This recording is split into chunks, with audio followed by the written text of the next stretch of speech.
a seconder for the election? Yes, I second. Yes, Honorable He?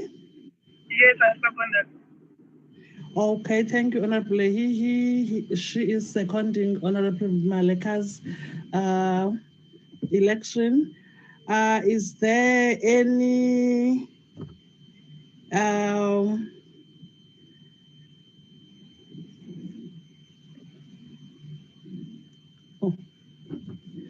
Oh, I see Chair just connected to the meeting, Honorable members.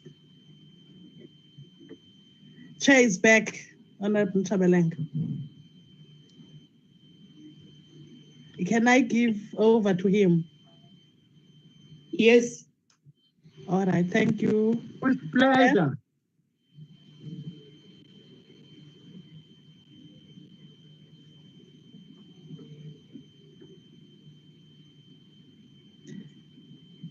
Chair?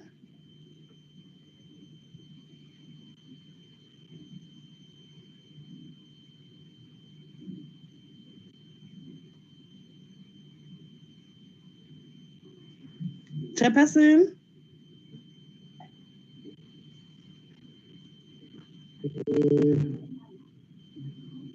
Can I propose that we proceed with the election that we've just undertaken for chairperson to be fully equipped to proceed with the meeting, because I'm worried about time, and that we've already agreed that Honorable Girion can proceed with the meeting. So I suggest that we proceed with the election that we've just concluded, and Honorable Girion proceed with the meeting. Thank you. Thank you, Honorable Baha. Can I therefore hand over to Honorable Gillian to chair the meeting? Thank you. Thank you, Tando. Let's hope the chairperson will be sorted out shortly. But in the meantime, let me continue with chairing this meeting. Let me take the opportunity to welcome all members of the Select Committee on Education, Arts and Culture and Sports. It is a privilege also to welcome the Deputy Minister and the DG and all other officials from the department. Members, without any further ado, I would ask that we adopt the agenda. The agenda is as follows. Opening and welcome, adoptions of the agenda, apologies, and then we move to the remarks by the Deputy Minister, the presentation by the Department of Sports, Arts and Culture, and then we will have a discussion for 55 minutes. And then we will excuse the department, and from 10 past 12 to 12:30, we will do the consideration and the adoption of the following minutes: 20th of July 2020, 26th August 2020, and then the 2nd of September 2020. And we would love to close the meeting at 12:30. Without any further ado, can I have,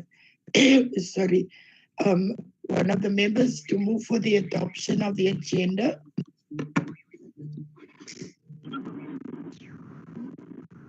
The chair?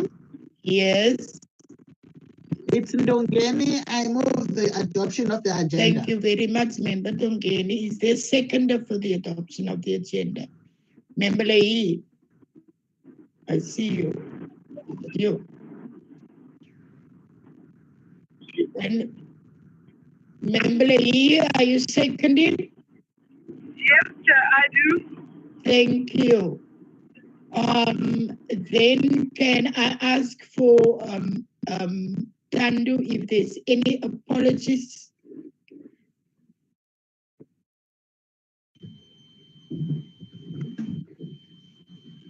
Thank you, Chair. Present in the meeting today, we've got the chairperson of the committee, Honorable Chabeleng, we've got Honorable Maleka, We've got Honorable Lehihi, Honorable Gillion, Honorable Ndongeni, Honorable Baha, and Honorable Christians. I received an apology from Honorable Lutuli, and there's also an apology from the Minister. Thank you, Chair. Thank you, Tando. Can we accept the apologies, members? No objection to the apologies? Honorable Ndongeni? Are you seconding? You accept the Yes. apologies? Thank Yes. you. Thank you, Member Ndongeni. Can we then hand over to the Deputy Minister to give her remarks on the presentation of today? Welcome, Deputy Minister. Thank you very much, Chair. And good morning to honorable members. And thank you for having us as the Department of Sports, Arts and Culture. I would like first to confirm the apology from the Minister. There is a special cabinet committee meeting that is currently sitting right now, and he is still held there. We also want to acknowledge the fact that because of the pandemic that we've been dealing with, we haven't been really with the select committee in this financial year, but we are aware that we have had an interaction with yourselves during the combined meetings with the portfolio committee. I think it was 2 of those, but we have not really been to yourselves as a committee. And we really appreciate this opportunity. We are coming to present to you an annual performance plan for this financial year, which we are happy to say it is now one department, because remember, when we started after the elections, we were 2 departments that we were supposed to amalgamate, and that process has been done with success. So we are one department now, Department of Sports, Arts and Culture, with 1 DG. So we will present now to you this APP, which has had its own challenges in terms of the COVID-19. It has had to be revised. It has had to have the budget also cut, and we had to do a revised APP.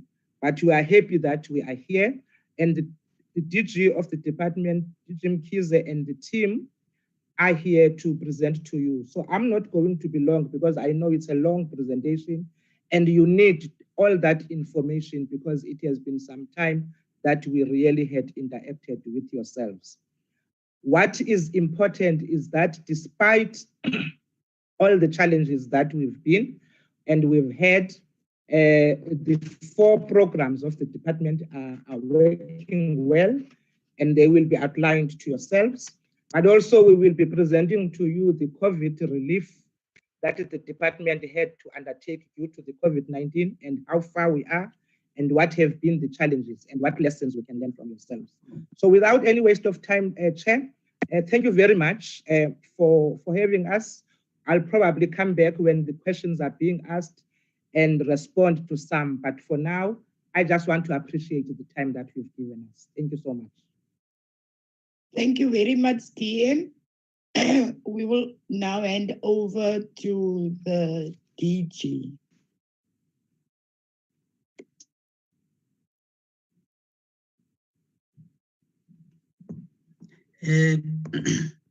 Good morning, Honorable Interim Chair and the Chair in absentia, Chabelin, Honorable members of the Select Committee in Education, Sport, Arts and Culture, Deputy Minister of Sport, Arts and Culture, the colleagues.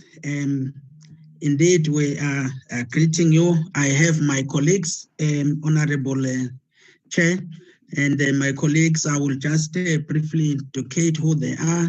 I've got the DDG for Heritage Promotion and Preservation, and that is Mr. Ndima. I've got DDG Kumalo. She's a DDG for Arts, Culture, Promotion and Development, ACPD.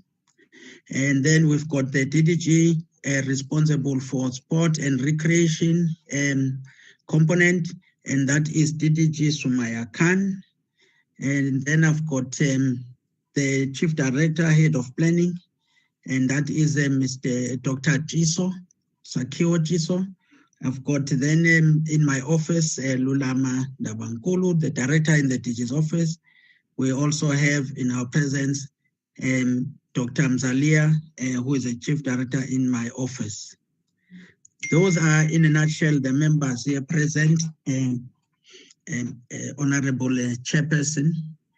The presentation, before I go into detail, we just thought it was important to alert the honorable members of some of the just small amendments we thought might assist members when they go through the document, even not now, just to indicate that we thought because it is a select committee, it is important that we revise a little bit in slide 87, where we then had to indicate the target of a number of international engagements, where the previous target was 20 and it was then reduced to 7. The list of projects programs is 11. So this includes then the additional 4 which would have been implemented in the first quarter, but due to COVID-19 this couldn't, and that would be Canada Cultural Week, also the benchmarking on Performing Arts Academy in Cuba, the Boys and Girls Championship in Jamaica, and the Africa Month, which was culture and sport. But we also then noting that the honorable members are more of a province also interest. We added 2 slides that indicate in slide 129 and 130, which will indicate the equitable share breakdown for mass participation, sport development grant, and library grants per province, so that the honorable members have a sense of, if you're looking, where is my province? You can be able to pick up, is it getting shortchanged, or is it getting over support or too much support? You will be able to see that. And then on COVID report, we just indicated added 2 slides that will just talk to the issues that were raised by the auditors. As we know that the Auditor General had a special report on COVID. So we thought that on slides 32 and 33, it's important to share that with the select committee. Those are the only changes to the presentation we forwarded last week. We hope it will not upset the apple cart for the honorable members. So going into that, the Deputy Minister, Honorable Chair, and honorable members has already indicated the issue of the changes we had to go through. So this strategic plan is still not really changed. Much of the changes are on the annual performance plan, because that one was impacted by the year, beginning of the quarter that was obliterated by the pandemic. So that is the major changes that we will take you through.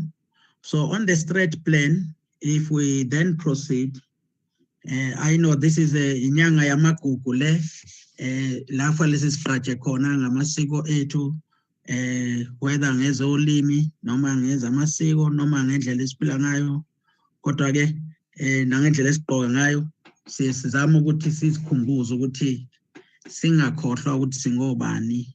We must not forget who we are. So this is a Heritage Month. So I greet you in the name of our pride, indigenous heritage, the country as. The strategic positioning, if we look at the outline of this presentation, we won't go into detail, Honorable Chair, because you've indicated the time allocation. So some of the things will move very fast. We have a vision and mission, as well as the values. We then tell about the storyline on how we're going to go about doing our work, and what are the priority outcomes and the rationale for that. We then talk to the outcomes and indicators. We then also talk to the issue of the outputs and the linkages. Then in the same presentation, we immediately proceed to the annual performance plan, where we indicate the output indicators as well as the priority that we have. And then we go to public entities and the budget, which will then be taken through by our CFO.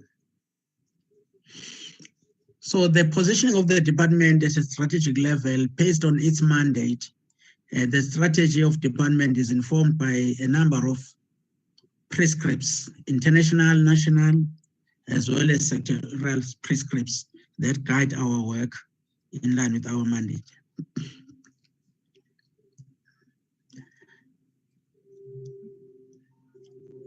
Some of those guidelines at an international level, it's sustainable development goals, which then indicate the impact on our strategy and how we respond to that. We will see there that there are 16 development goals, 17 sustainable, what we call SDGs, sustainable development goals. And of these, not all of them necessarily impact on our work directly, but we look at all of them and take into account how best we can respond and help the country meet those sustainable development goals. We also look at the AU Agenda 2063, which also then outlines the aspirations of Africans and how Africa should be like in 2063. And we will see there that one that impacts directly on the department is, of course, the one linked to aspiration on strong cultural identity values, as well as ethics that we want to do in terms of us, how we conduct ourselves, and the work ethic that we need. So Agenda 2063 talk to that. Then in the country, if we come back, we've got then the NDP, the National Development Plan, that talks to sport and recreation focus. Under that, we then outline just a bit around the fact that we look at the encourage corporate investments into the grassroots sports, encourage communities to organize sporting events, leagues, as well as championships, but also provide adequate facilities and ensure that these are maintained. Also, an adequately resourced school sport, as well as ensure that the demographics of each sporting code approximates the demographics of the country. And then we promote the sharing of public spaces as well as common experiences. If we look at all this, they are talking to social cohesion in the country, but also they are talking to transformation that we need in the country, but as key drivers being sport. Now, when you look at the key drivers, then under the National Development Plan, under Arts and Culture Focus, we have the following key programs. They are also still linked to the two main issues, transformation, as well as the issue of social cohesion and nation building. They are sustained campaigns against racism, sexism, homophobia, and xenophobia, and all related pernicious ideologies that we have that tries to hold South Africa back in the era of apartheid. So we are breaking the shackles of those through the programs that we are referring to. The biggest one is the gender equality legislation, programming and monitoring, as well as evaluation, particularly also dealing with the dangerous, harmful cultural practices and rituals that need to be changed, particularly directed at women and children. Broadening economic participation and continue with employment equity, improving public services and spaces, as well as building integrated housing and sport, arts and culture facilities in communities to ensure sharing of common spaces across race and class. But also then all South Africans to learn at least one indigenous language, business to encourage and reward employees who do so. This is one of the key issues. If you don't understand my language and my culture, you might not be able to relate to me as an equal and as a human being, because you might have a superiority or an inferiority complex. This becomes extremely crucial because colonizers as well as apartheid, the major area of attack was on culture and language. Incentivizing the production and distribution of all art forms that facilitate healing, nation building, and dialogue. This is in line with the preamble of our Constitution that talks to healing the injustices of the past. Promote citizen participation in forums such as integrated development plans, ward committees, particularly when the IDPs are being developed, school governing bodies, and community policing forums. We move to the next slide. Then department strategies to respond to the priorities of government. They are 7. And just as a reminder, I will not explaining or expanding. It's building a capable, ethical, and developmental state, economic transformation and job creation, education, skills, and health, consolidating the social wage through reliable and quality basic services, spatial integration and human settlement and local government, social cohesion and safe communities. That is a direct bearing on the department. And then, of course, a better Africa and a better world. These are priorities of government. And then as a department, how do we fit in this? If we look at the medium-term strategic framework 2019 to 2024, which coincides with the current administration, the 6th administration of Parliament, is that we have a fostering of constitutional values. We've got equal opportunities, inclusion and redress, promoting social cohesion across society, active citizenry and leadership, as well as fostering a social compact. These are all the legal frameworks the honorable members will be able to go through that have a bearing on the department. And then those that are applicable directly in terms of sport, arts and culture, we just lift up the issue of sport, arts and culture policies, as well as the plans that are related to that, as well as what are the compliance prescripts, and then we indicate the other relevant prescripts. So the honorable members will go through that, Honorable Chair Gillian, so that you take that opportunity you have. If we then move to the next slide,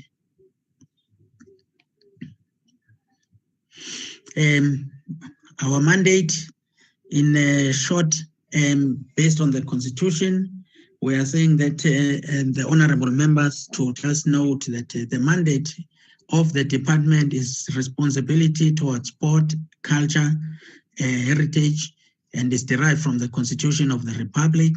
And Section 16.1 talks to the freedom of expression.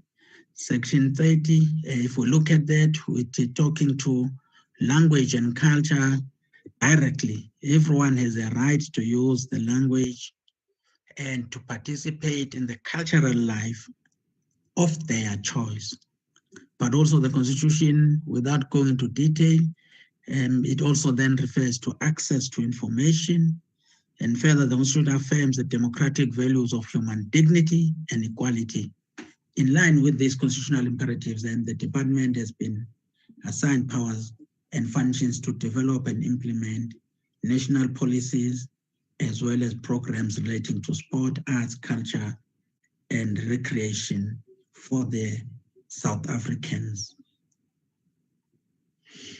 So what is the interface between all of these imperatives, so these prescripts?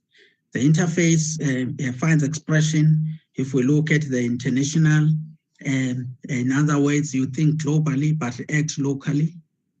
And that is informed by both international, you customize national, what is in the best interest of your country, and then we look at the sectoral prescripts, then the president will make the State of the Nation address, then governments will then deal with this, find expression in terms of the strategic sessions that we'll have, and eventually we'll have the strategic plan, the APP, then it goes down to the level of the implementation at operational plans, and then holding people accountable through performance agreements to execute that commitment.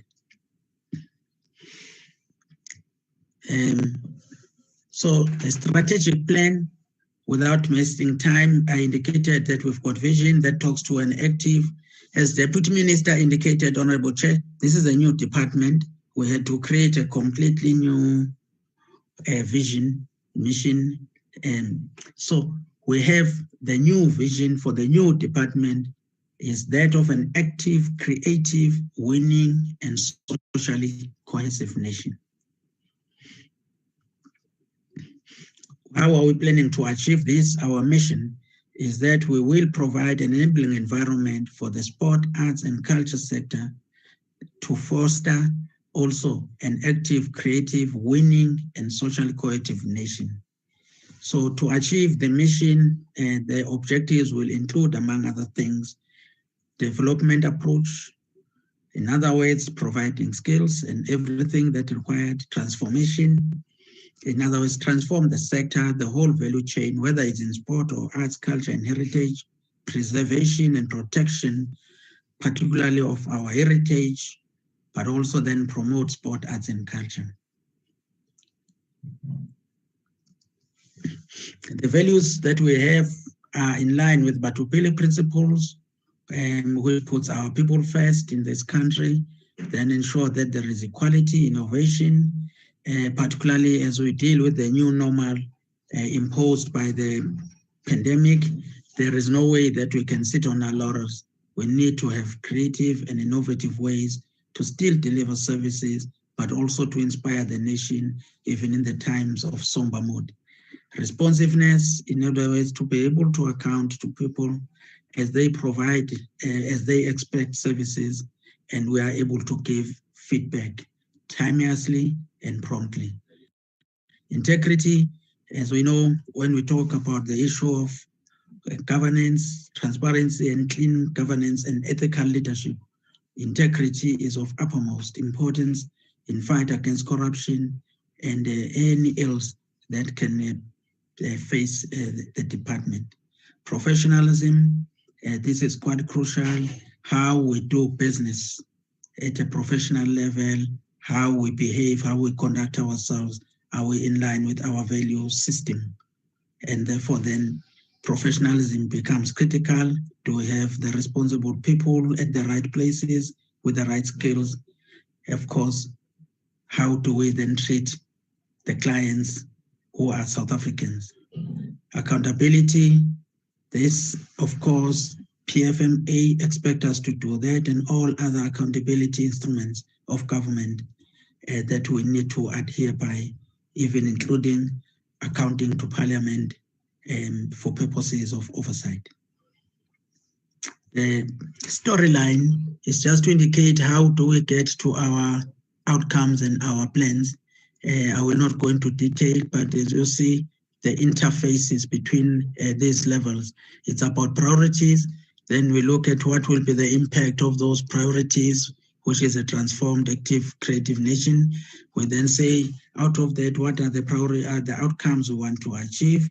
And then we're saying what will be the enabling outcomes. In other words, outcomes that will make us get to the level of outcomes themselves. We then say, we go through on each of these priorities, we try to provide the reasons and the rationale why they are important.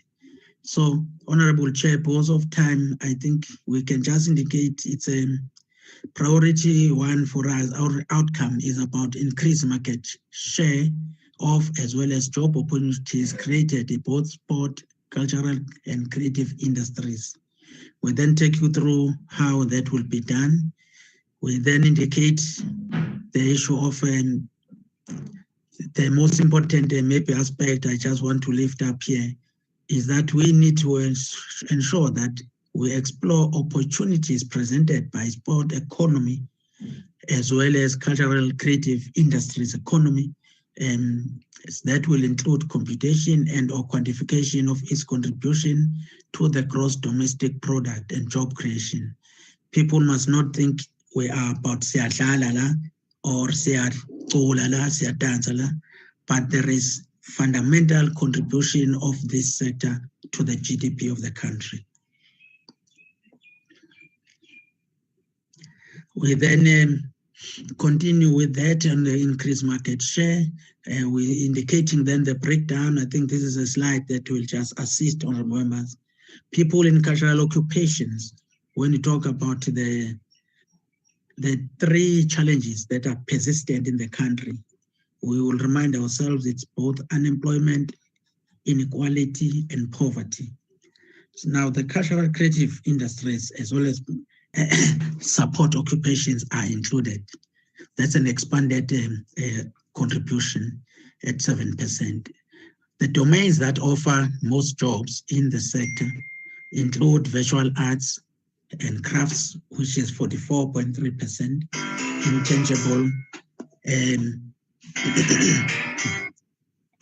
intangible cultural heritage at 23%, and the design and creative services at 12.8%, books, information, and press, that contributes to 12.8%. These are just the indicators of what we mean when we talk about the value of the sector.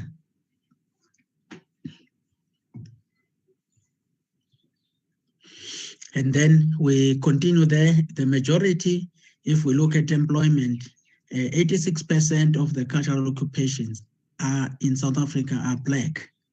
That includes Black Africans, colored, and people of Indian or Asian origin.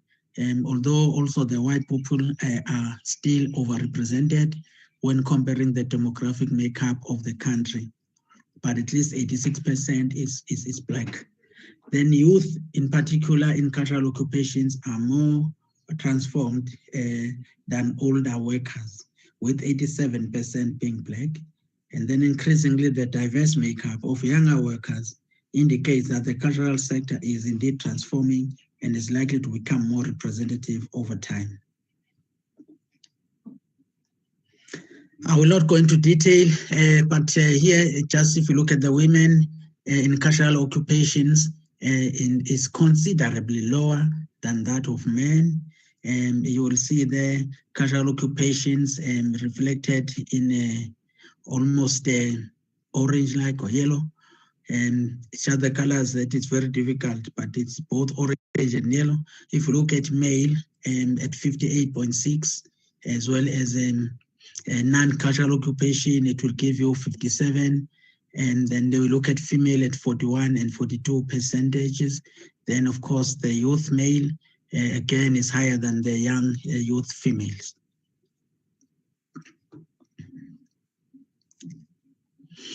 Outcome 2, we do then the same, Honorable Chair, about the diverse, socially cohesive society with a common identity. This is in line with the vision of the NDP, which is quite clear about our developmental objectives towards 2030. So when we look then at the various plans, initiatives, and policies that are being pursued in order to manifest this sense of belonging and affiliation, it becomes quite crucial when we go back to those outcomes about sharing of common spaces. It will clearly indicate why we're driving the sense of inclusion in all social activities and right of equal access to all life opportunities by all South Africans, and that they be actively involved. That is bullet 3. I thought I would just lift it up. And then, of course, it will lead us to bullet 4, that talks to the nation building and social cohesion. Honorable members will have an interest, maybe at a later stage, on the case of why priority outcome 2 is important. Just briefly, if we look at the DPME 2018 research outcomes, you will see that the National Pride Index was at the highest between 2004 and 2006, with 90%, just above 90%, feeling very proud of being South Africans. However, there was a steep decline. If you look at around 2008, 2007, and 9, mainly because here, if you will remember also, there were serious issues of economic downturn, that the country to deal with, and people's future were not really certain. There were a number of factors that contribute, but that was one of the key things. Are we looking forward to being proudly South African or not? But the report of the DPME National Pride Index, honorable members can find it and they go into depth. But this has improved to 81% in the 2017-18 financial year.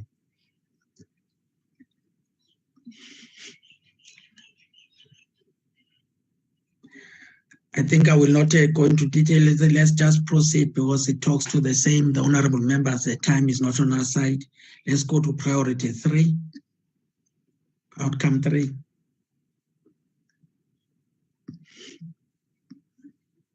Let's go to the next slide, Lelama. I think here, honorable members, is just still outcome 2. The primary source of this information, as we see there, it's an IGR in 2017, where 25 years since democracy, inequality, race, politics, and language are still primary sources of social division, stemming from, of course, the structural legacies from colonial and apartheid rule, which is deeply embedded on us. We are aware that sometimes there are those who might think we can't talk of apartheid and blame apartheid. But when you talk of legacy, you talk of systemic impact in a country that was systemically and brutally and facing enforced racial supremacy and divisions. Those things do not go away overnight. And therefore, then these still persist, as we would see either in social media or it's marketing and the promotion of products. You still have the mindset that needs to be cleaned and liberated to understand South Africa is in a democratic state where all of us are equal as based on the Constitution. So what are our performance measures? We are just indicating here the outcomes that we're saying would be measured against. We did here, honorable members, a summary, a very clear indication of where we want to be 5 years later, as this is a strategic plan over 5 years. So if we look at the CCI growth index, we are saying the baseline is at 4.9. We think we should be able to move just by 0.1% here to be at 5% because of what I indicated earlier, of very serious persistent challenges that you have in the system, particularly within the economic value chain. And then if you look at the issue of the exports of cultural goods and services, there we are just indicating that if we want to close the deficit between export and import, which we currently have, where more goods South Africans are consuming external goods rather than selling goods and services outside to other countries. We are hoping that we'll turn this negative to a positive from 0.4 to plus 0.6. Then if we look at the gross domestic product attributed to private and formal cultural production, that we're hoping that 5 years later we should be at 2%. And then we are saying that a number of people employed in the cultural industry and creative sectors and communications as a percentage of overall employment for the latest year will be at 4%.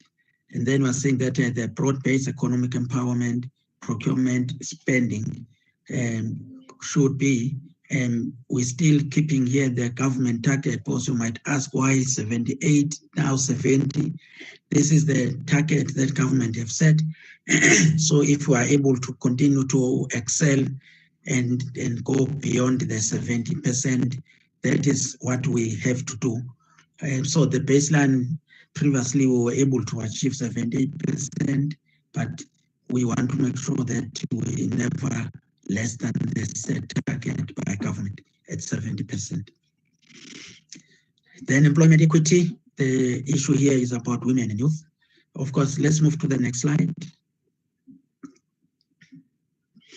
And then, of course, the issue of then measuring these outcomes of a diverse, socially cohesive society with a common identity, is that a pride in being South Africans. We're hoping that 5 years later, almost 90% of South Africans should be able to, when surveyed, indicate that they are indeed proudly South Africans, an increase there, and that there should be an increase of public opinion on race relations at 60%, and then the social cohesion index be at 70, and of course, the percentage of South African citizens who show a strong devotion to their country at 95%, like those we see currently.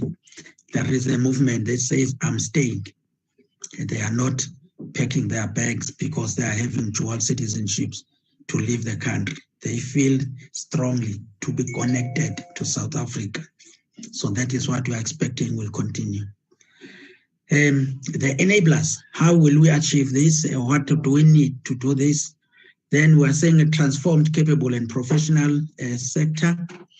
And the outcome indicator there, we are saying arts and culture sector will be organized into very strong affiliated councils with a high-level organization of Cultural Creative Industry Federation of South Africa, something similar to what we have in sport, where we've got SASCOG, and therefore it becomes easy to engage and work with the sector if it's organized at that level. But also that will have improvement in Olympic and Paralympic medal status, as we spoke about a winning nation. We want to be the best in the world, and we need to achieve that. So how are we going to do that? Councils not affiliated under CIFSA currently, and 5 years later, we're hoping that the national federations or councils will then be affiliated and have one federation or confederation that will be able to then work in the best interest of the sector. Here, we're looking at the total number of 2020 Olympic and Paralympic medals as a baseline, and then we're saying at least we must increase of 10 medals. We're saying here it looks minimalistic, but we know we are dealing with the whole world challenges. So we're competing with the best in the world. And if we are looking at the baseline and the challenges we have, clearly it might not be that easy, but we need to invest in the development and training of both our skilled athletes as well as coaches and administrators. Integrated and accessible SA infrastructure, number of sport and recreation facilities compliant with the norms and standards. We intend to increase this from 137 to 175. And then compliant and responsive governance, that we have unqualified audit, and comes the end of the 5 years, we should be all having a clean audit.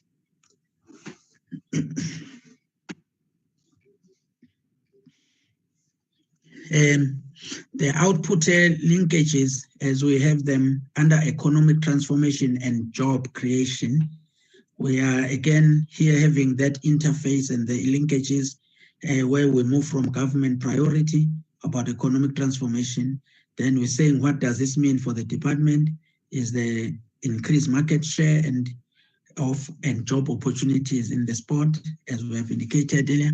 And then interventions. We're saying here that we will create enabling and framework, well-researched, regulated, and funded SAC sector. We'll also provide support, a range of cultural and creative sector initiatives, expansion in the new and traditional creative industry markets, as well as increase economic participation of those who were historically excluded from participating. How will we know we are achieving these interventions make impact? Is when cultural industries policies are in place, the transformation and developmental policies that will make this sector change, but also that we will continue to engage in research as well as protect intellectual property and educate our creatives and our sportsmen to make sure that they are having their intellectual property development in a manner that protects them and they don't get exploited. Of course, funding should be integrated so that we are able to get greatest value of a rand than currently we have the fragmented funding models. Then, of course, under the support a range of cultural and creative sector initiatives. This will be including film, documentaries. We will also focus on flagships, emerging creatives programs, which we call a debut program, and then the visual artists work, which will be part of the art bank. We have already started ensuring that eventually every government building should be having some artwork from South African creatives.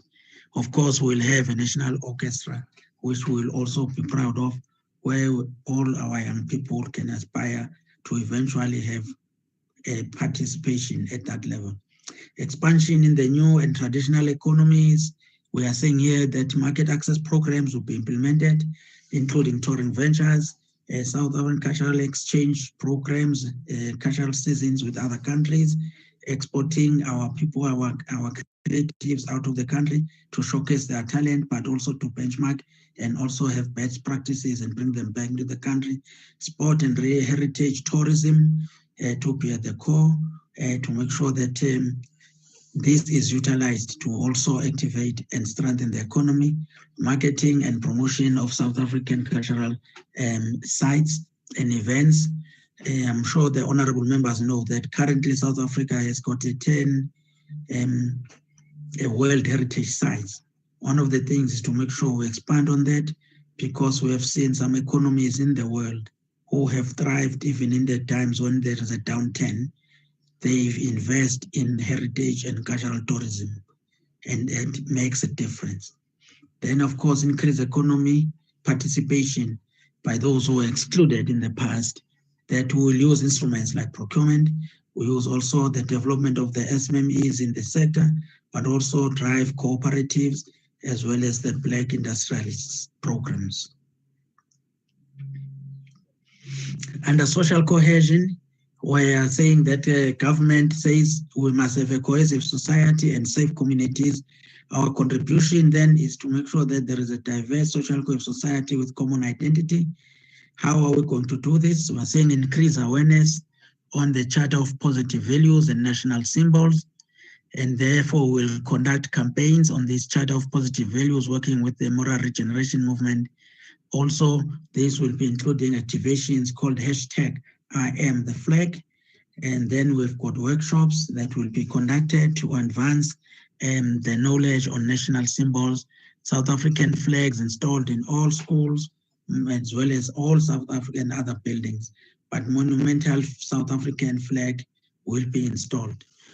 And then on the equalization of opportunities, inclusion and redress, we will drive, our programs will drive transformation, have a social compact, standardization of geographical names, to move away from those offensive names that we still have, and then make sure that there are documentaries, including profiling of the living human treasures. Increase interaction across space, race, and class. We are saying here that this we will do through national days, community and school South African sport programs, but also have school hubs and clubs provided with equipment and attire.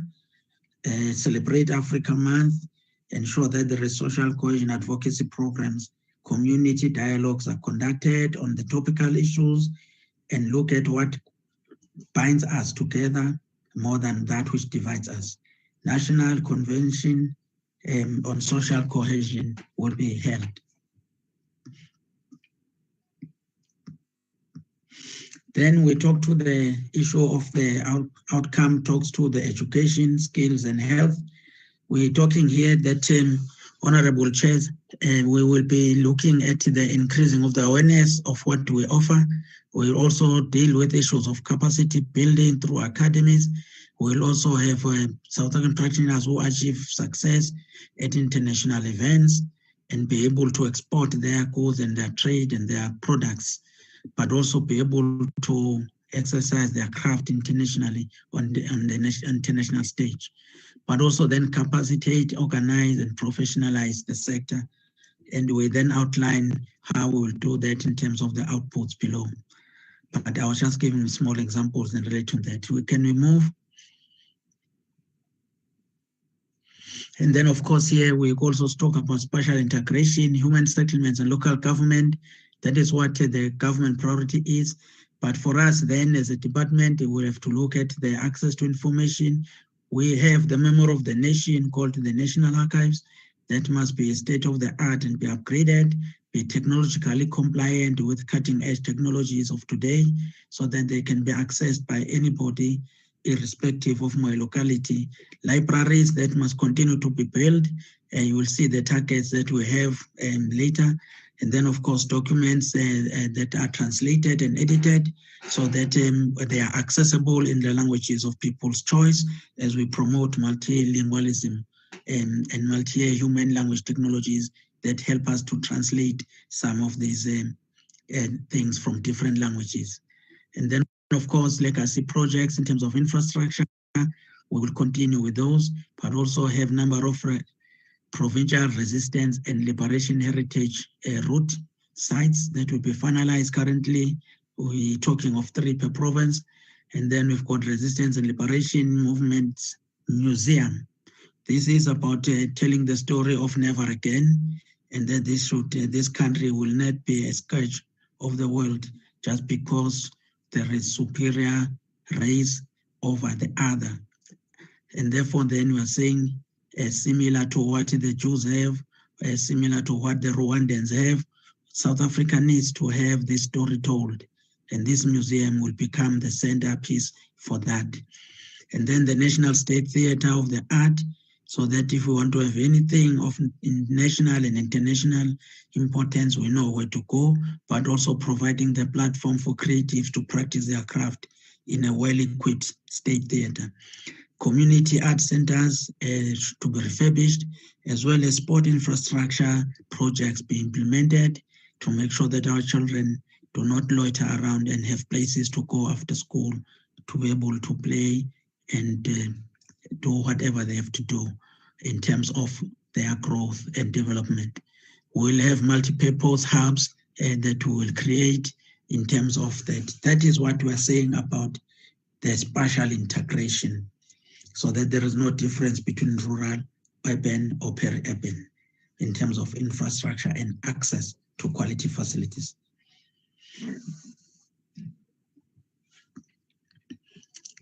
We then look at, I think then the output and linkage is compliant and responsive government and administration. Honorable Chair here, the department is saying that over the next 5 years, we should continue to have performance and financial oversight, and that should be informed by proper planning, a quality strategic plan, annual performance plan, the medium-term expenditure frameworks, as well as the estimates of national expenditure. Reporting, compliance, monthly, quarterly, and annual, and make sure that audit outcomes improve and that we eradicate irregular, unauthorized, fruitless, and wasteful expenditure. And then, of course, capacitation within the department in terms of human resources. And we are saying here that we will have workplace skills plan. Internships will continue to be utilized to create opportunities for job and create skills for young people to prepare them for work, or for world of work, but also to acquire skills that can turn them into entrepreneurs. But also vacancy rates will then be as low as we can. Current government has a set of 10%, below 10% of your establishment. Employment equity, as well as consequence management, diversity and transformation strategy. Then integrated stakeholder management to engage with our stakeholders. We're then saying strengthen public entity oversight mechanisms to make sure that the opera house in PE will be declared, must be declared. It's one of the key programs for this financial year. And then, of course, shareholders compacts be concluded, and then the fully constituted and functional councils at all our 27 entities, and the strengthen oversight of that. But in terms of the white paper, we'll also be working on the amalgamation of the entities, not necessarily to amalgamate and shut them down, but more specifically looking at the reconstitution of the boards to look at that as a key agent area of focus to reduce costs and create greater efficiencies. Turnaround times in terms of service delivery be improved. Responsiveness, as we said, is one of our values, but also that we have certified clientele in terms of our citizens and our cultural creatives.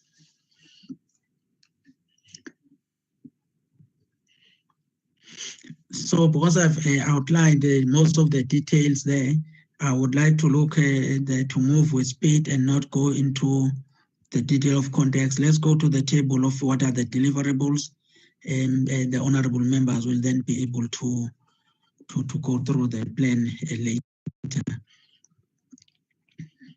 Honorable members, here, if you look at just to talk to this, it's just to say with the COVID-19 pandemic, the department had to revisit and review completely the issue of our APP. And then we know that in June, Minister of Finance then presented also a revised budget.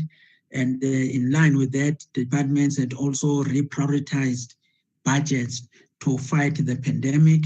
And therefore then both budgets were reduced, as well as the targets had to be reduced, but also the time available. In a nutshell, if you look at just the first quarter, the whole of it was gone.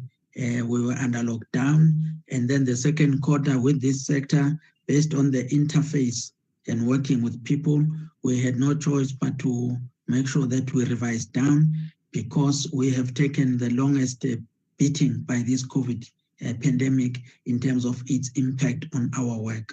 So the targets have been reduced significantly, looking at the available time that we might be having if we look at 6 months going forward, that we might say is the time available should the country be able to move to level 1. So that is just the indication in the context of this. So all the targets, we have presented them in a manner that gives the honorable members a sense of situational analysis of what we see as the impact, and therefore what does.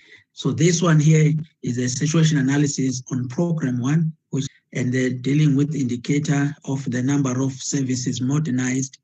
And we look at here processes that we will re-engineer and automate. So if we look into that, we will then go straight to, I've just given the context, honorable members, but let us go straight to the breakdown of targets. All of them targets will have this situational analysis. But to avoid wasting time, we then have the following, honorable members, that we then table what was the original target and what is the adjustment where there is an adjustment. So when we look at the percentage of interns that we targeted to enroll was 5%, and this has remained unchanged. That is what we still intend to deliver this financial year. And then 1.2 talks to the number of services modernized. We have kept them at 2, where we will be able to do and process or re-engineer our processes. And as you can see, we've got a column that says, was there any reduction in the budget? On those targets, there are no budget cuts. And then we're saying, what is the most opportune time to be able to do this or start implementing these programs? We were saying here, if it says 3, it means we're saying at level 3, we should be able to do that work. And then if you look at level 5, it means this lockdown did not have much impact on this target. We should be able to then be able to do some work in it even during that time, just to look at and review, because people were working from home. And then, of course, the number of South Africa sport, arts, cultural awareness campaigns to be conducted. Original target was 9. Now we have reduced this to 4, and it doesn't have any budget implications, but it's just time issue. Then if we look at, I will not then go, honorable members, to the rest of the columns. I just explained what this means. I think the first columns are the important ones on what has changed in terms of the APP. Percentage of invoices paid within 30 days, nothing will change there. We have to pay all invoices that are valid within 30 days. Then percentage of councils or boards, all boards need to remain functional all the time.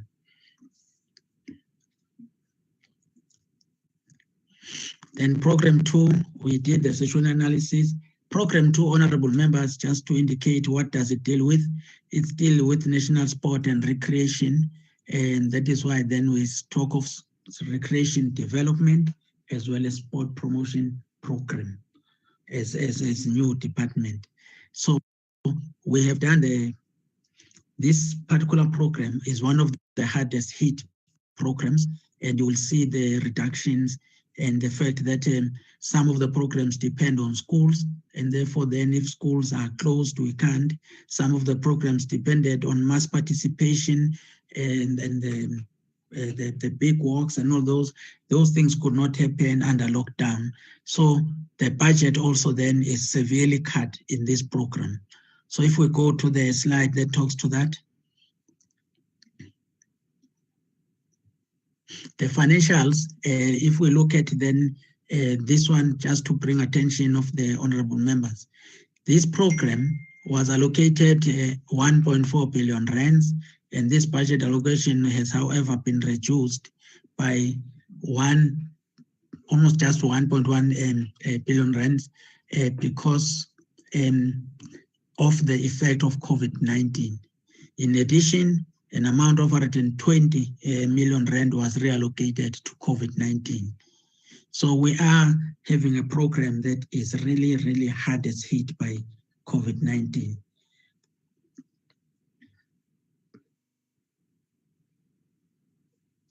So we then go into deeper analysis. Also here, when we're saying that just go back a bit. If we look at the mass participation and sport development grant was reduced by 224 million rands.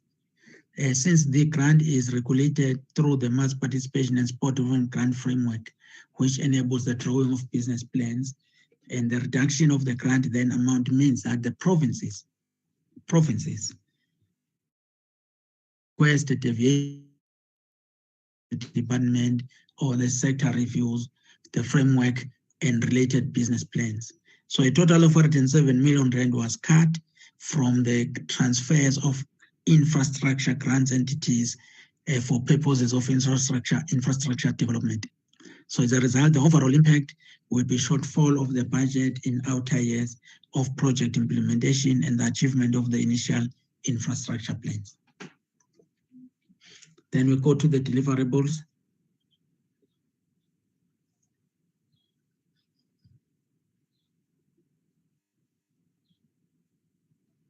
DG? Yes, Honorable. You've got 10 minutes left, yeah? Yes, Honorable Chair. We'll just go to the tables now without explaining the rest of the things.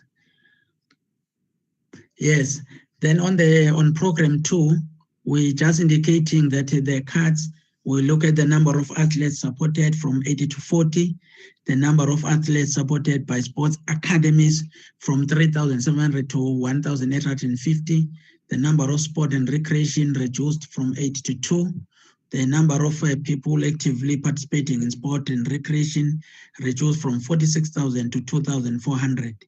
The rest, as I've indicated, is worse affected area, Honorable Chair. So I will not go into detail. Can we go straight to the table of program 3? The table, no situation analysis. Honorable members have got that.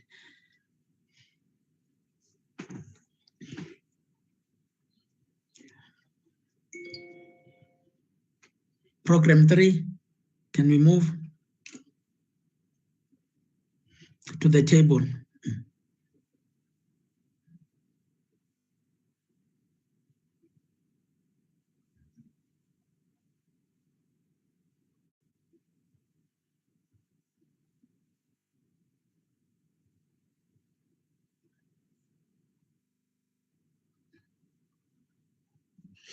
Thanks very much.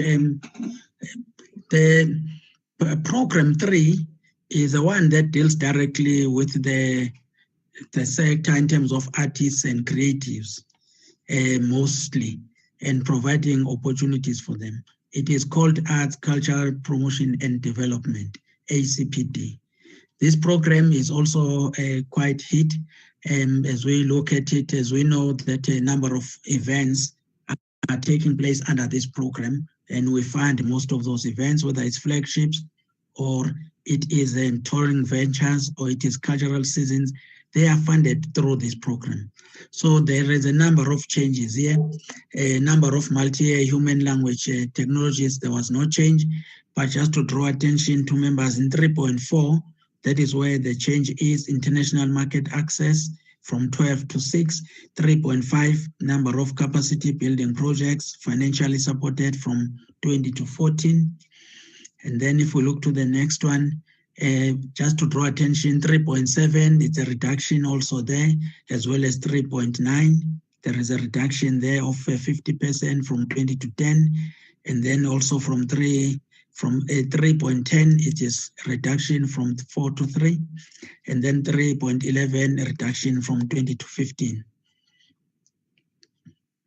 And then, of course, overarching social compact from 4 to 2, as well as then we've got the new one, honorable members, that I need to just indicate is a focus, direct focus on the number of gender-based violence and femicide programs implemented.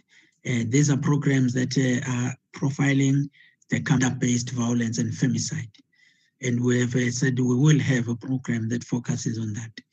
Then the biggest reductions are in 3.4, 88 to 12, as well as 3.15, which is also 360 to 100. And then the minimal reduction in 3.16, which is number of reports produced by South African Cultural Observatory.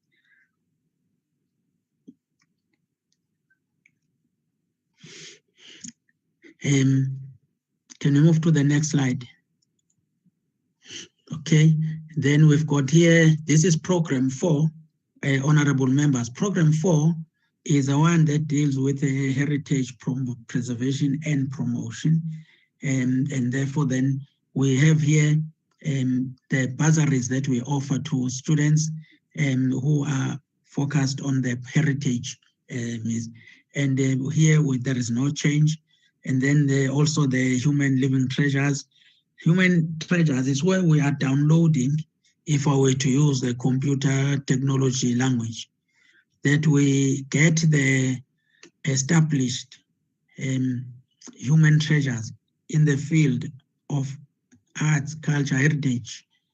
Expert Dr. Mama U Mashangu, Mekatrina in Northern Cape.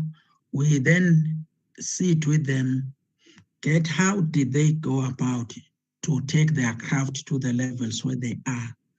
And then we get that documented so that it can be then used from generation to generation, living human treasures. We acknowledge their work and then we work with them to make sure it can be passed on from generation to generation. Because as we know, when we say that when an elderly person passes on, in terms of the African adage, it means that the whole library is. Therefore, it's important that we really get this knowledge from them while they're still alive. Then the monumental flag, nothing has really changed there. And then we've got the number of records digitized is one of our key focal areas here. As we said, we are responsible for the memory of the nation. So, Honorable Chair, the hardest hit area here is 4.7, which is reduced from the number of newly built modular libraries. I'm sure you will be looking at which library is it my province that is cut or not, but from 29 to 12. And then, of course, the issue of the gazettes, the problem was that here you need consultations. People must be involved with the provincial councils who must work, geographical names councils that must work with public before you can have a process of name changes. And therefore then, under the circumstances, those consultations will not be possible. Honorable Chair, I think I will end here and ask that our finance CFO talks to the budget, just briefly.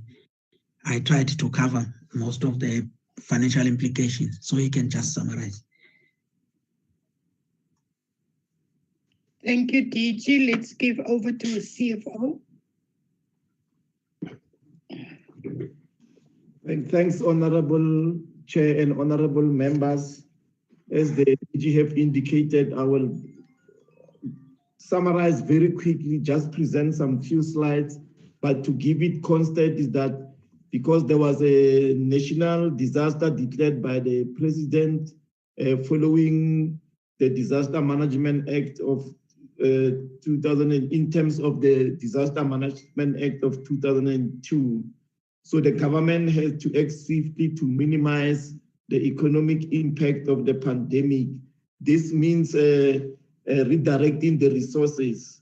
And then therefore, there was a special adjustment that seeks to modify the 2020 and 2021 budget to utilize the allocation towards the rapidly changing economic condition and enable the government to respond to the COVID-19 impact.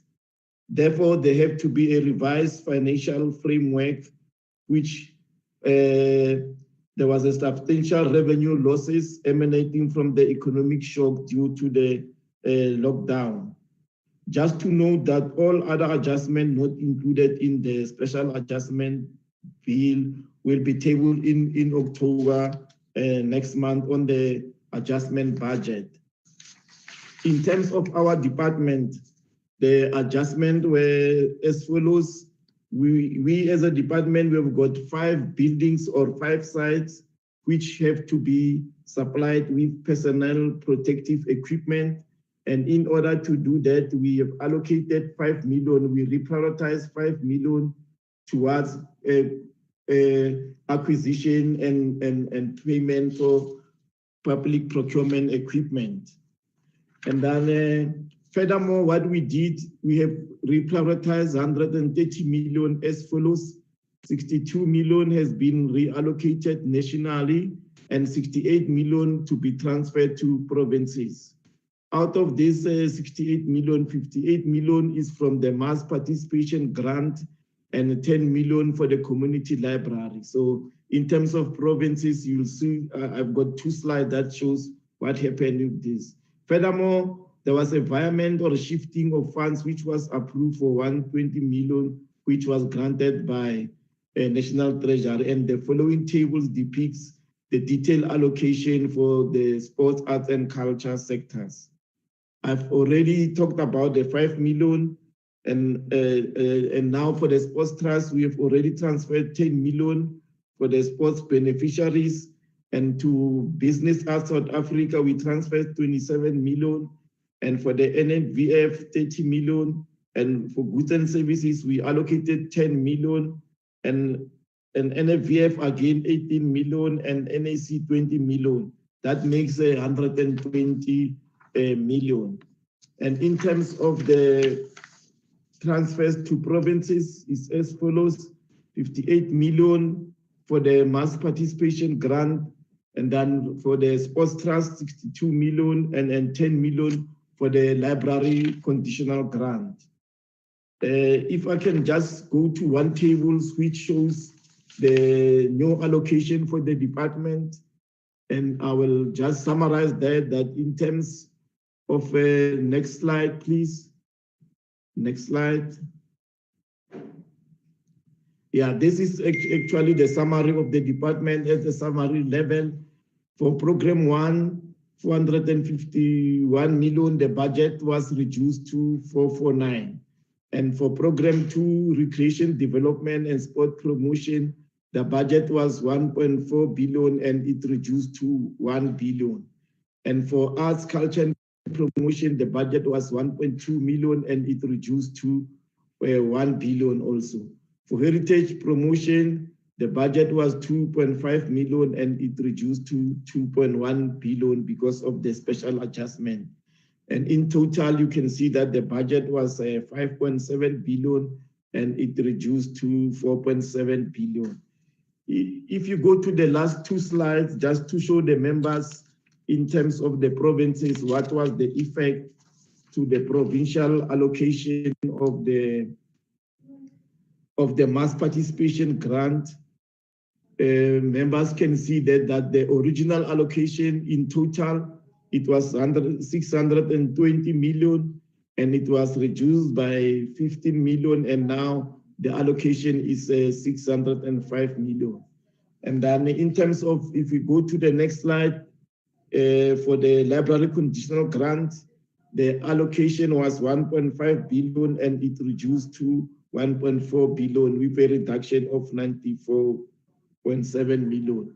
In summary, I can say that is the budget for the library conditional grant as well as the adjusted budget or due to the special adjustment. Thank you, Chairperson and members.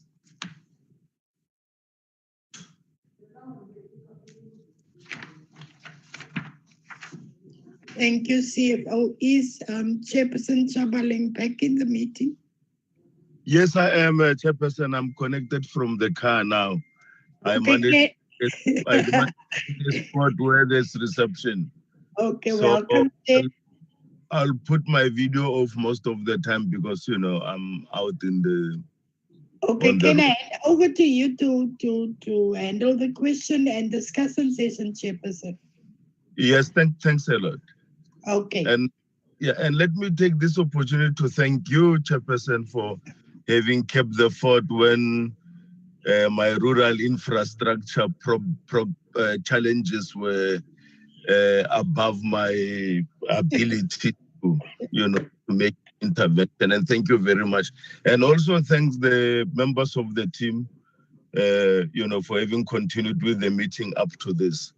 And particularly the DM. Thank you very much, DM Mafu, for having availed yourself to be part of this meeting and your team. Kabazela, Siyabonga Baba. Honorable members, that's the presentation.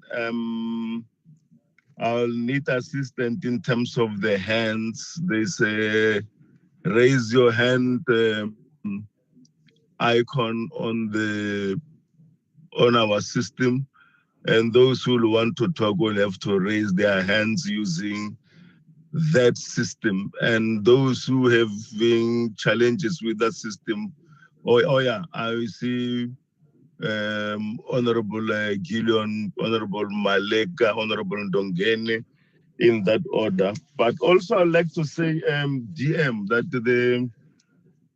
there are a lot of issues that are concerning us as members. And of course, we represent South Africans with those concerns. You know, there are issues related to distribution of relief funds. Maybe some members will go deeper into that when they ask their questions, but of particular interest to me, again, will be the AG's, you know, report on, you know, and actions taken on issues raised by that. Maybe we need to be taken deeper into that also. And there are other worries, for instance, related to compliance of some of the institutions that are, or divisions within the department. Like our museums, all our museums, you know, compliant with 4IR, you know. Can you visually visit a museum now under this, during this COVID lockdown? And of course, during the lockdown, most museums, if not all, were closed. So, which meant that during that period, South Africans were denied the right to know, to revisit their heritage. So we need to do something about that, you know, as part of improving, you know, and making sure that we play at the international world, also South Africa, that we are not left behind. DM, there's much talk. I don't know whether to call it much talk, but commitment to consequence management. let this consequence management thing be not just a talk shop or one of those things that to say when there are issues raised, to say there shall be consequences, and then we don't tend to see those consequences. Consequence management, I think, would lead to compliance, because where there is where wrongs are corrected and actions are taken, obviously people will change behavior. And on that, I will say that I think it will be important, maybe going forward, that we need to have briefings by internal audit when we have our meetings, on matters of compliance, even before issues are raised by the AG. Our internal audit must be able to pick those things and advise. And again, just last a little bit from me, that okay, again, thanks the DM, and say congratulations on your newborn baby. The new department, and that. Maybe when you go, what is the issue of internal audit? What is the issue of internal audit? Maybe when you. Are we sharing a platform with somebody? DM, okay. Or maybe I've been long on the mic. Let me give over to this honorable members that I've mentioned. Honorable Gillion, Malek, and Dongeni, followed by Baha, in that order. Chairperson, thank you very much. And let me thank the Deputy Minister and the DG and the rest of the department for this presentation. Chairperson, I hope you will allow me. I've got a lot of questions.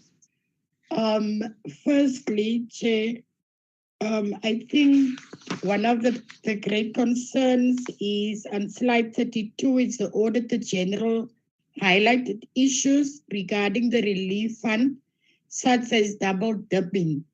What measures are in place to collect the monies back or to curb such from happening? Now, Chairperson, also on the relief fund, I see a huge chunk of the relief fund has been spent to support blacks, amounting to 54%, followed by whites at 40%. 85% of the applications received digital were from Africans, followed by whites at 10%, coloreds at 4%, and Indians at 1%. Sorry for using that terms, but that is a reality. Now, I need to know, how did the department deal with this when it comes to the demographics? Because I believe that in this department, we've got a huge chunk of the demographics taking part in this department. Then, Chairperson, lately in the news, there is the issue of Black Lives Matter.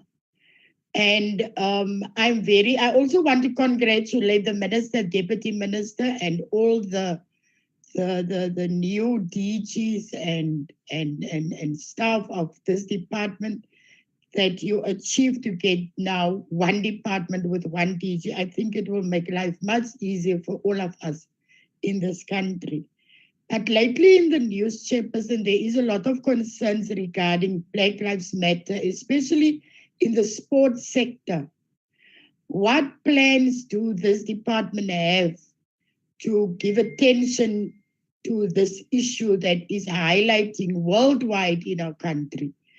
The other issue that is also highlighted in the news is the, how do you call it now, the art sector, where artists are taking to the streets.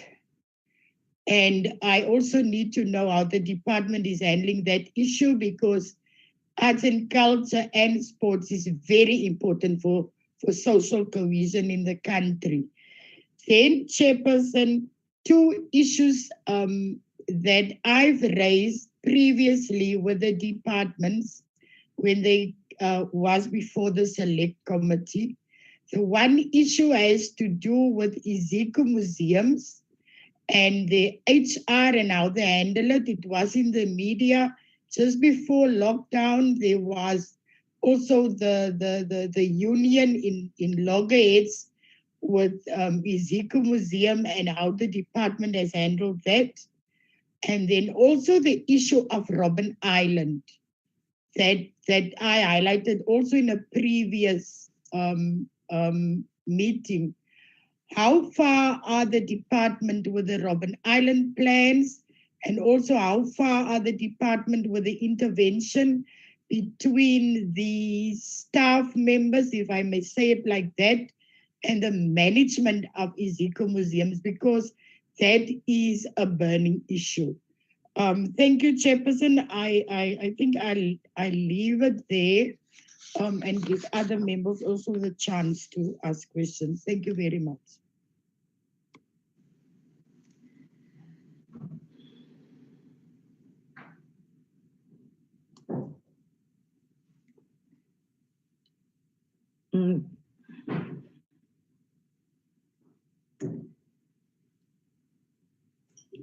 Thank you, Chairperson. I think you said I'm next. Yeah, you are next. My reception is very poor. I missed a lot on what Honorable Gillian was saying, but let's continue. Over to you. Okay, thank you, Chairperson. The department established the Infrastructure Management Office to facilitate implementation of infrastructure projects. How will the department ensure that the recurrences are minimized going forward? And my second question, Chairperson, community arts centers, CACs, provide opportunities to participation in the arts, create opportunities for employment, and provide culture enrichment. Which office with the department is assigned to monitor the beneficiaries responsible for the CACs? What do the lack of compliance and slow spending mean for service delivery in the provinces? Thank you, Chairperson.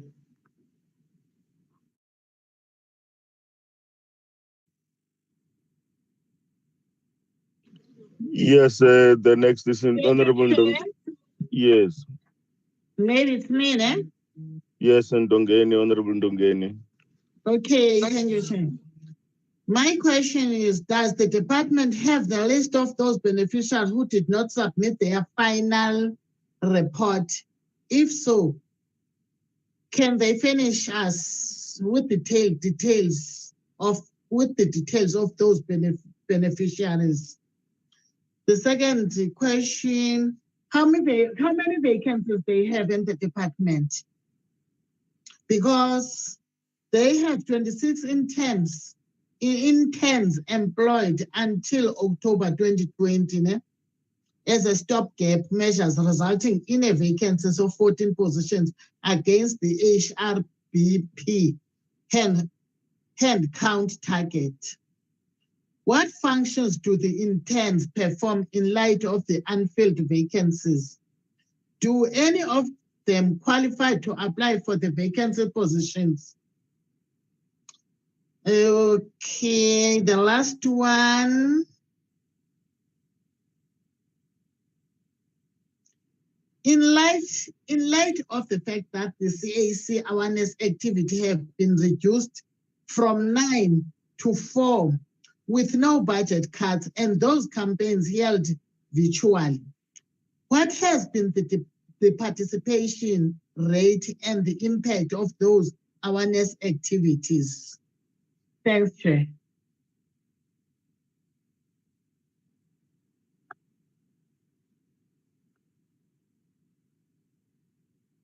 Hello, Chair. Hello.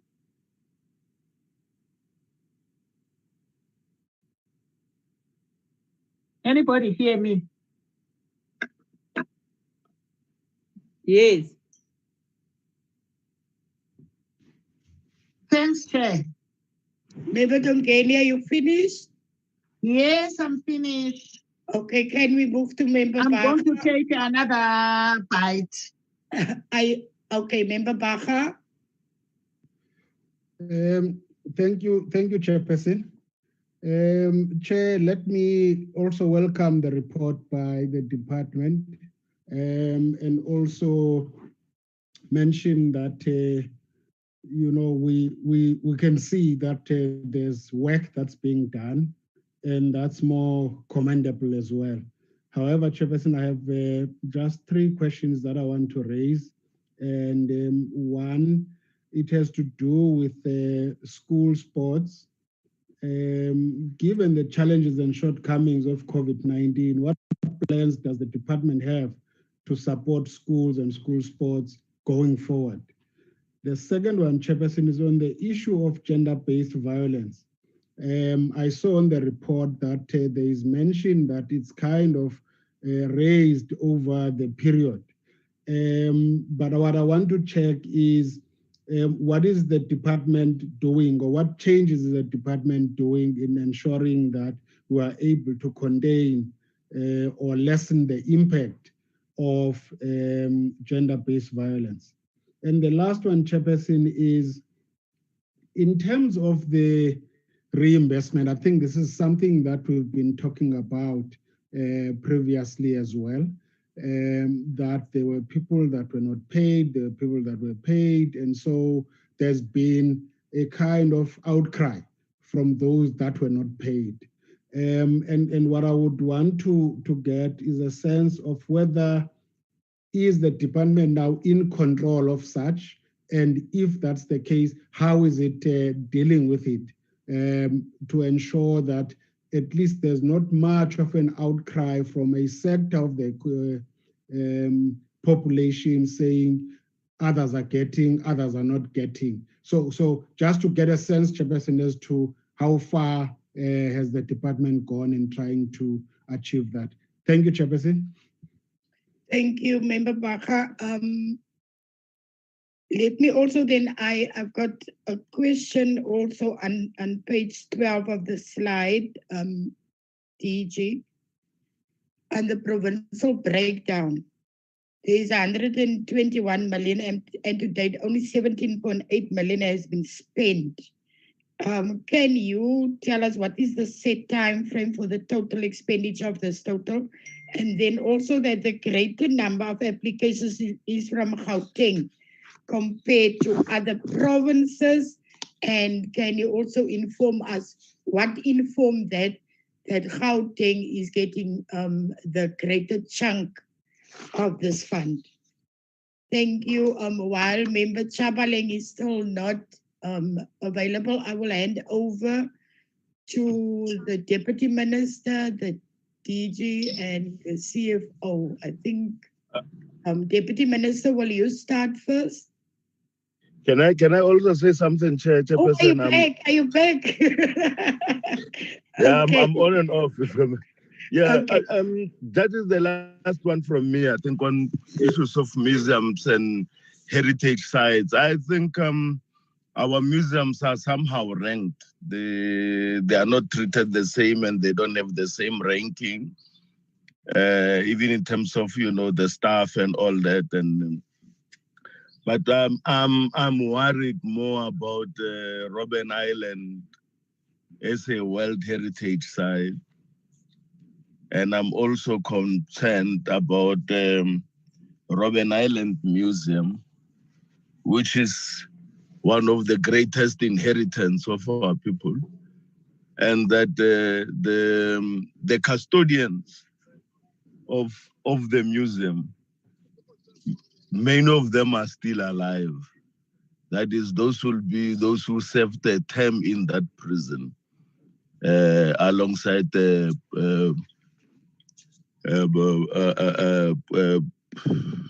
President Mandela and many others. And that we cannot just treat it like any other museum or any other World Heritage Site. It has a lot to the spirit of the South African society. our moral compass and all that. So I will suggest that the chairperson, without having, without even messing this thing up, that we should make time where we discuss this Robben Island as a whole, and where possible, invite the stakeholders. And the most important stakeholders for me will be those ex-political prisoners who are still alive, because their numbers are diminishing. So before many other libraries get banned, or before many of our bad memories and good memories are interred, let those theories be shared, Chairperson. That is my plea to the DM. Maybe she could take it even further. But I think that as this committee, we have a responsibility to ensure that Robben Island remains a beacon of light for South Africa and for the whole world. And I thank you, Chairperson. You'll help me run the meeting. I'm having a problem with my rural infrastructure challenges. Thanks a lot. Thank you, Chairperson. Deputy Minister, can I hand over to you? Thank you very much, both chairs. That alternate because of the challenges, and really want to appreciate the questions and the comments made by honorable members. Just to start by saying, Chair, that I hope members have noted that because of time constraints, we were not able to present the part of the report on the COVID-19 relief. But we are also aware that members have got that copy of the report. And just to just say to members, I hope you have also noticed that that report talks about the first wave and the second wave. Because what we had done as the department is that at the beginning of the lockdown, and when the president had asked each department to look at what they can do to mitigate the effect of the lockdown on its stakeholders, the department then looked and put aside an amount of 150 million from the events that would have taken place, and to use that money as part of the relief for both artists and athletes. And just to say, because the time frame that we had put down for the first wave, by the time we had finished with it, there was still money left. And then because there was still money left, when we had a discussion, we agreed then that we should then go for second wave. And that second wave is still in progress. Applications closed only this Monday. And the process, therefore, of adjudication is going to be starting now. And of course, it's not a new money. It's money that was left from the first wave. And I thought it's important to raise that. And whilst you are not going to get into detail, I'm not going to get into details of the questions raised on the relief fund. I thought it's important just to make members aware of that part. I know that the DG and the team will then get into details on the specific questions asked around the issue of COVID. And the second part that I wanted to raise on this issue is the issue of the Auditor General's findings or report on the COVID-19 relief. Whilst for the department, it's not as bad, it was more of things that they wanted us to tighten up on this issue. And one of those was the fact that because we were using, or we are using our entities in terms of payment for this, the department is not paying directly. We're using Sports Trust and BASA and others. And the AG then had cautioned us to say, we need to make sure that the memorandum of agreement is tightened between the department and these entities so that there is no coming back when they have to account. And the second part that the AG had cautioned us was the issue of the criteria, which I'm glad to inform members that when we then advertised for the second wave for the artists and the athletes, that criteria had been amended. And the issues that the AG had raised have been factored in. And I thought it's important to raise that. On the issue of the gender-based violence, members, you will note and you will remember that the department is responsible for social cohesion and nation building of the entire government. And we all agree that there will never be social cohesion if gender-based violence is not addressed. And therefore, the department plays a critical role in this area.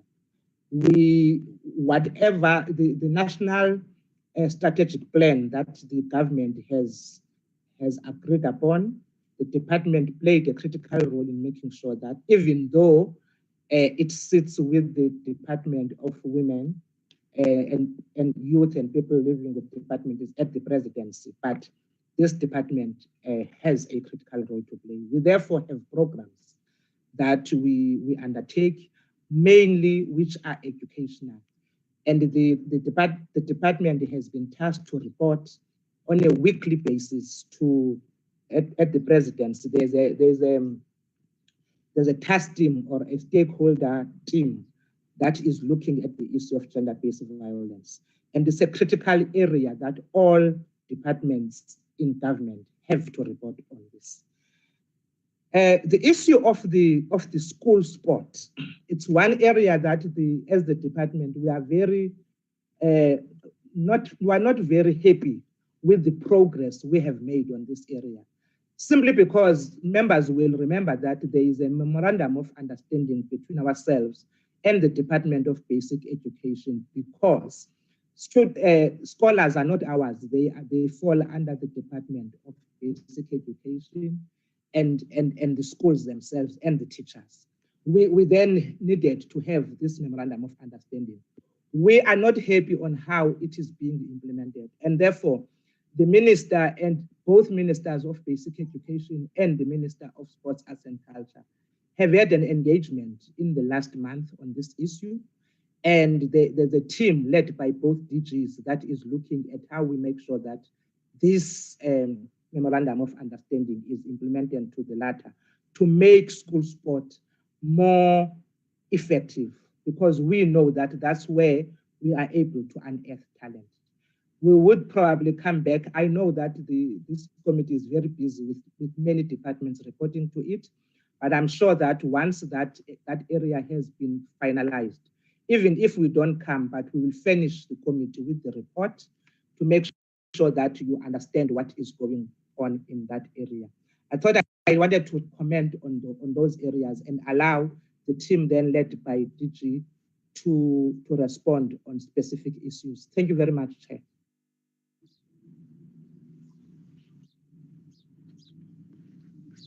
Thank you very much, Honorable Chair.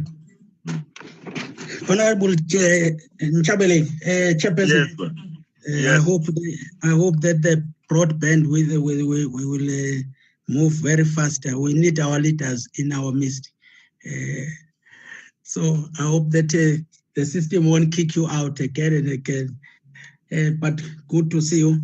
Can I ask that the approach, Honorable Chair, is that I've got my colleagues, the Deputy Directors General, they will take the various areas pertinent to them, CFO, but I know they will be very brief, and then I will come in as wrapping, but some of the issues DM, I think, has really tried to cover the bigger ones. What we missed was a bit from Honorable. May I also say, just before, excuse me, may I also, I don't know, just say that declare interest that in one of the issues I raised, particularly about the Robben Island, I'm declaring my interest that it's a very personal matter also, apart from being a matter of national interest also. So just that declaration so that, so that it doesn't create problems for me in the future that I raise personal issues in meetings of the committee. Just setting the record straight, yeah. Fortunately, Robben Island is a national issue. Can I then ask Honorable Chair, I think I will start with Mr. Ndima and then go to Dr. Kumalo, then ask the DDG Khan on the issue of the sports that was raised, and then CFO on anything financial. We'll then wrap up. Please, colleagues, let's be to the point because of time, and possibly there might be a second round of questions. Thank you. Thank you very much. I don't know whether I am audible. Yes, you are. Thank you very much, Chairperson. You are audible, but you are not visible. That's a problem. Mr. Ndima, can we see you? When you speak, all of your colleagues, so that members can know and see you on the streets. Yeah. But if your camera then affects the reception, you rather switch it off so that we get the message. It's not a beauty contest really, but it will be nice to see people when they talk. But where infrastructure doesn't allow, let's get the news, the good news, and also the bad news if there is any. Thank you, Chairperson. I'm grappling with technology here. I thought that I have unmuted the visuals. I don't know whether I am visible. Thank you so much. Maybe let me start with a very important matter around the Robben Island. I fully agree with the Chairperson that Robben Island is one of our premier heritage sites.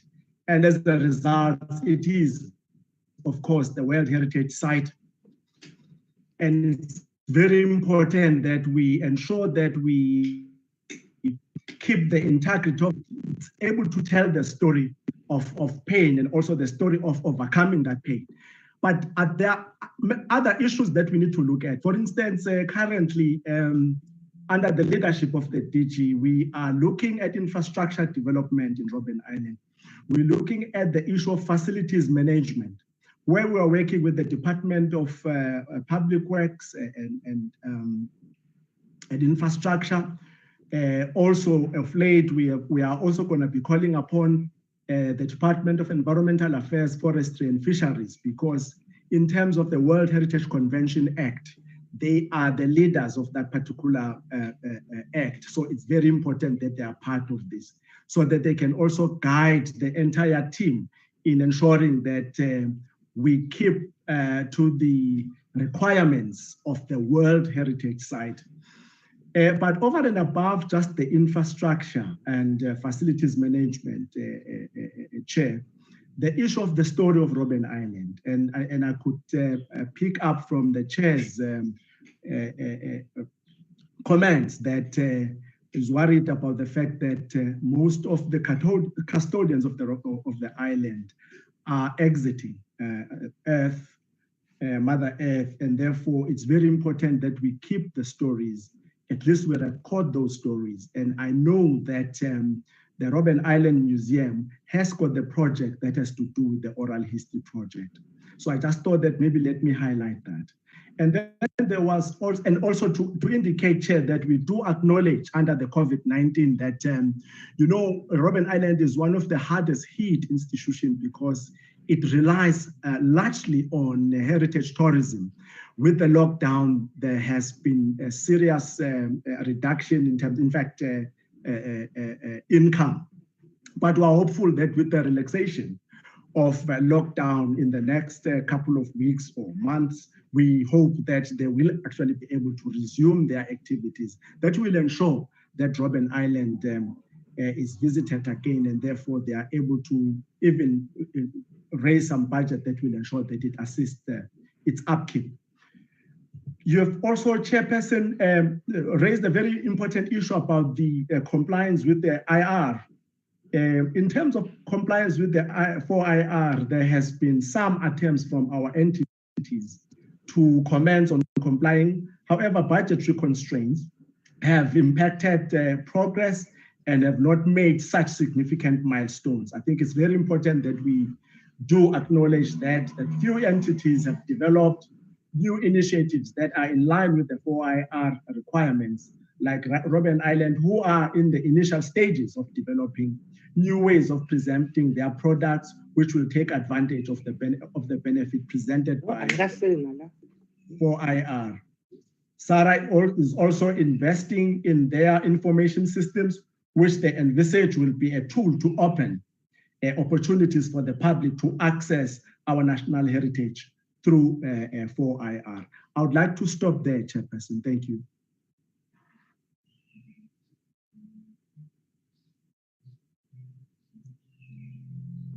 DJ Kumalo.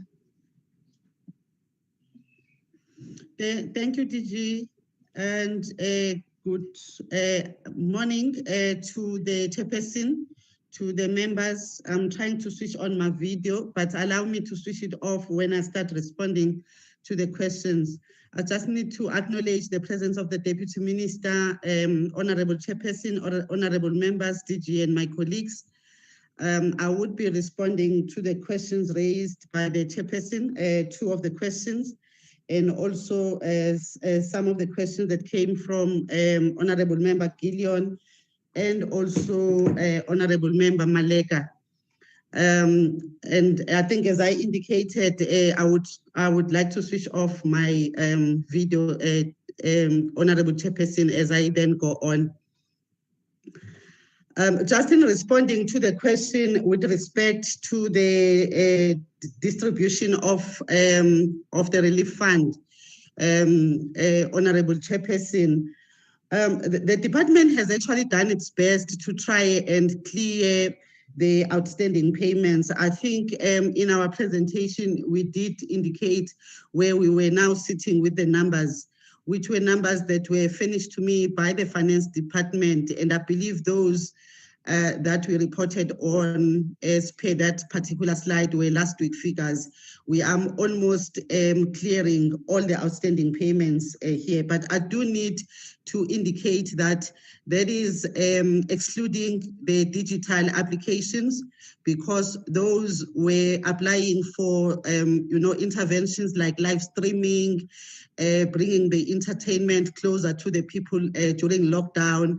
And there were processes that they were supposed to follow in terms of signing off a contract with us to make sure that they deliver on what they had actually applied for. And also, we've got a small number of about 17, 18 of our living legends that are outstanding, not necessarily due to anything to do with the department, but it's us trying to get the information from our living legends, having to contact their relatives in some of the instances where we are unable to actually get hold of them. What we found, Honorable Chairperson, was that there was quite a number of duplications, and hence we had to be very meticulous in the process of this disbursement of these funds, because we found that there was a number, and that's indicated again in our slide, of the applicants, due to people really wanting to make sure that their application goes through. They then ended up applying more than once. And also there were some of the applicants that were applying for quite a number of people, where we find that there is a multiple of applications within one application. So that's just some of the contributing factors. But suffice to say, as a department, we have done our best in dealing with this very unprecedented situation that we were faced with as a country.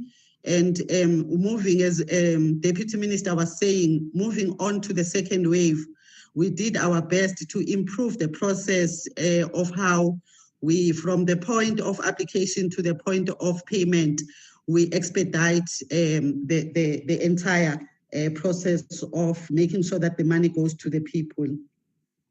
With regard to the ages finding, Honorable Chairperson, again, Deputy Minister has touched on some of those areas. members make reference to slide number 33 in what we had submitted in our reviewed submission. As DG indicated, we had indicated what the issues that were raised by the AG were and how we have mitigated against them, what corrective measures we have put in place.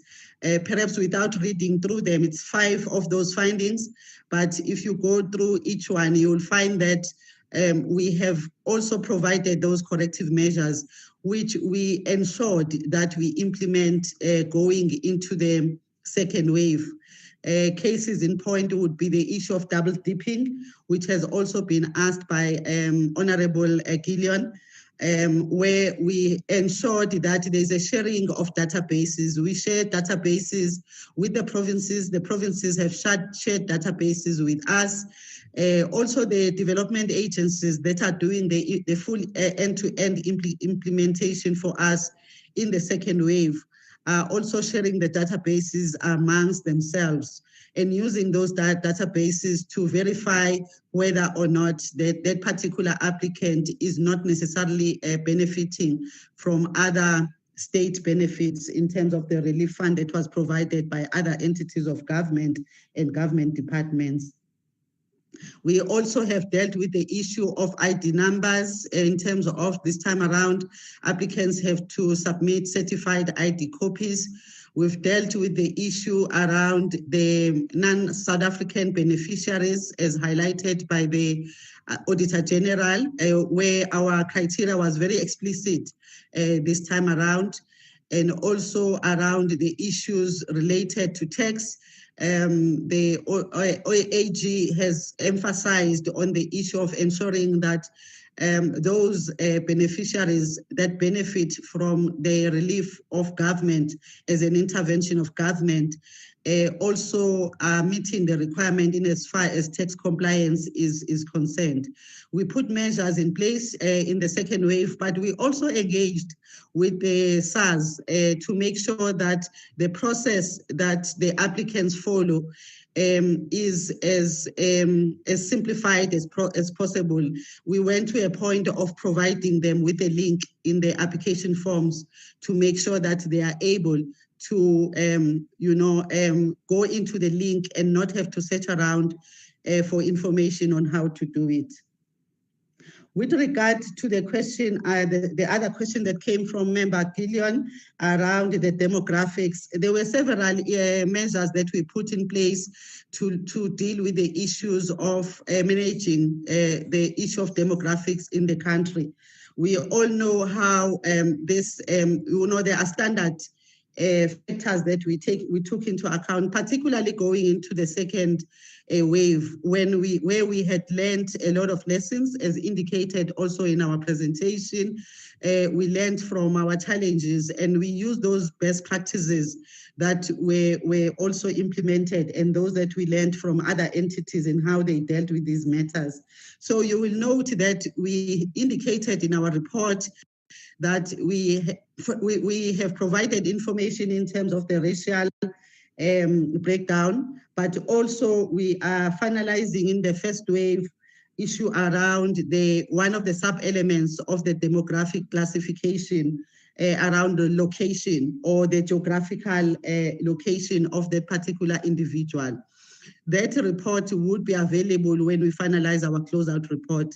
But going into the second wave, all that information is now contained in the application that the applicant fills in the information. So we are able to report on issues of gender, issues of race, and also issues of location in terms of issues of geographical classification, but also in terms of the actual art forms from which that particular applicant is coming from. But over and above, including that information to manage it better within the application forms, we have also enabled access and widened it in as much as possible by making sure that our application forms are in different languages, so that those applicants that are not able, especially to read or understand or be able to communicate in English are able to utilize the preferred language to put in their application. But we have also enhanced accessibility by this time around using the WhatsApp-based application process, because we believe that the majority of South Africans do have cell phones. And we found that in the applications that came through for the second wave, the majority, 90% or more, used this WhatsApp-based application process, which meant, in other words, in a sense, our intervention worked in favor of the applicants, amongst other interventions. Lastly, Honorable Chairperson, members, Deputy Minister and DG, I would like to just comment briefly on the issue of the community arts centers. As a department, we recognize that the challenges that we are facing with regard to the programs that are run through the community arts centers. But however, we also recognize the fact that it's a very important platform, especially because these community arts centers are basically on the ground within reach of the communities. So we have commissioned a study which has just been finalized. We had a presentation about 2 to 3 weeks ago of the findings of that particular research report.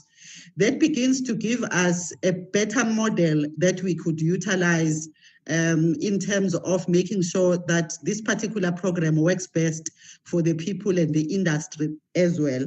So we are planning to have roadshows in the month of October and November to engage with the provinces and other stakeholders on this particular model that we see could be able to work for the community arts centers. I need to say, Honorable Chair, that it's not all the provinces that had experienced a challenge in terms of sustainability of the programs that are run within community arts centers. But it's a major challenge for the department, hence having commissioned this particular research. And as I'm saying, the strategies and the models that are being proposed, which we want to take forward to the provinces, we believe it would actually enhance this program and bring better value and benefit to the industry and the people within the communities. Yeah, that is fine, DDG, because of time. Can I request, I'll stop there, Tiff. Okay. Can I then ask CFO very briefly? Really, time is not on our side according to what is allocated to us. It's already 7 minutes past now. CFO and then Sakiwo on the issue of Iziko, and then we will round up. Thank you, honorable members and honorable DM again. I think most of the issues finance were touched, but I can touch on the issue of the intents and in terms of the staff establishment. Currently, with the now new department, the joint SRSA and DAC, with the startup structure, because it's not a permanent structure, but it's a startup where we are saying the current post-establishment. Can we see your face? Can we see your face, CFO, rather than the rooftop? All right. Thank you. Yeah, DG. I hope you can see me now. The current post-establishment with the new startup structure is 617 posts, which is just a startup structure. I just want to be clear that this startup structure will change as soon as we have done a proper organizational design, which will tell exactly what the new department will look like. But in terms of field position, we are sitting at 552 and the vacant posts are 118. And in terms of the interns, the actual question, we currently have 23 interns. And you know, with interns, as they get experience, when posts are advertised and they apply and qualify, they are eligible to be appointed. And in case they are selected, there's nothing that stops the department from appointing them. Thanks, DG.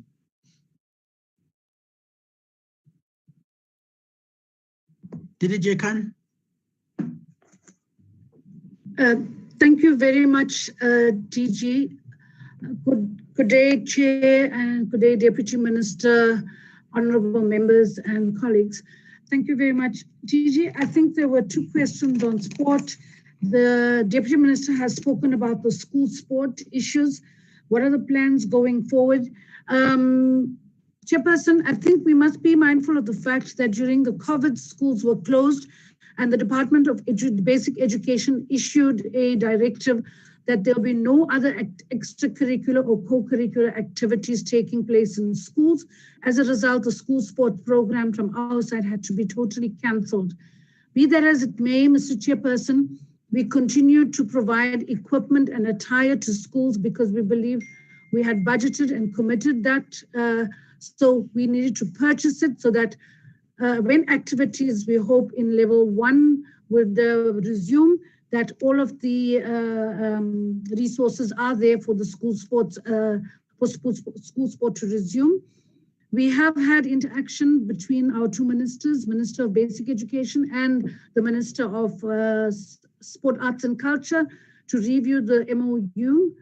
We have a working team in place to look at issues that are very, very critical and are burning issues in the school sport area, and especially in terms of the collaboration.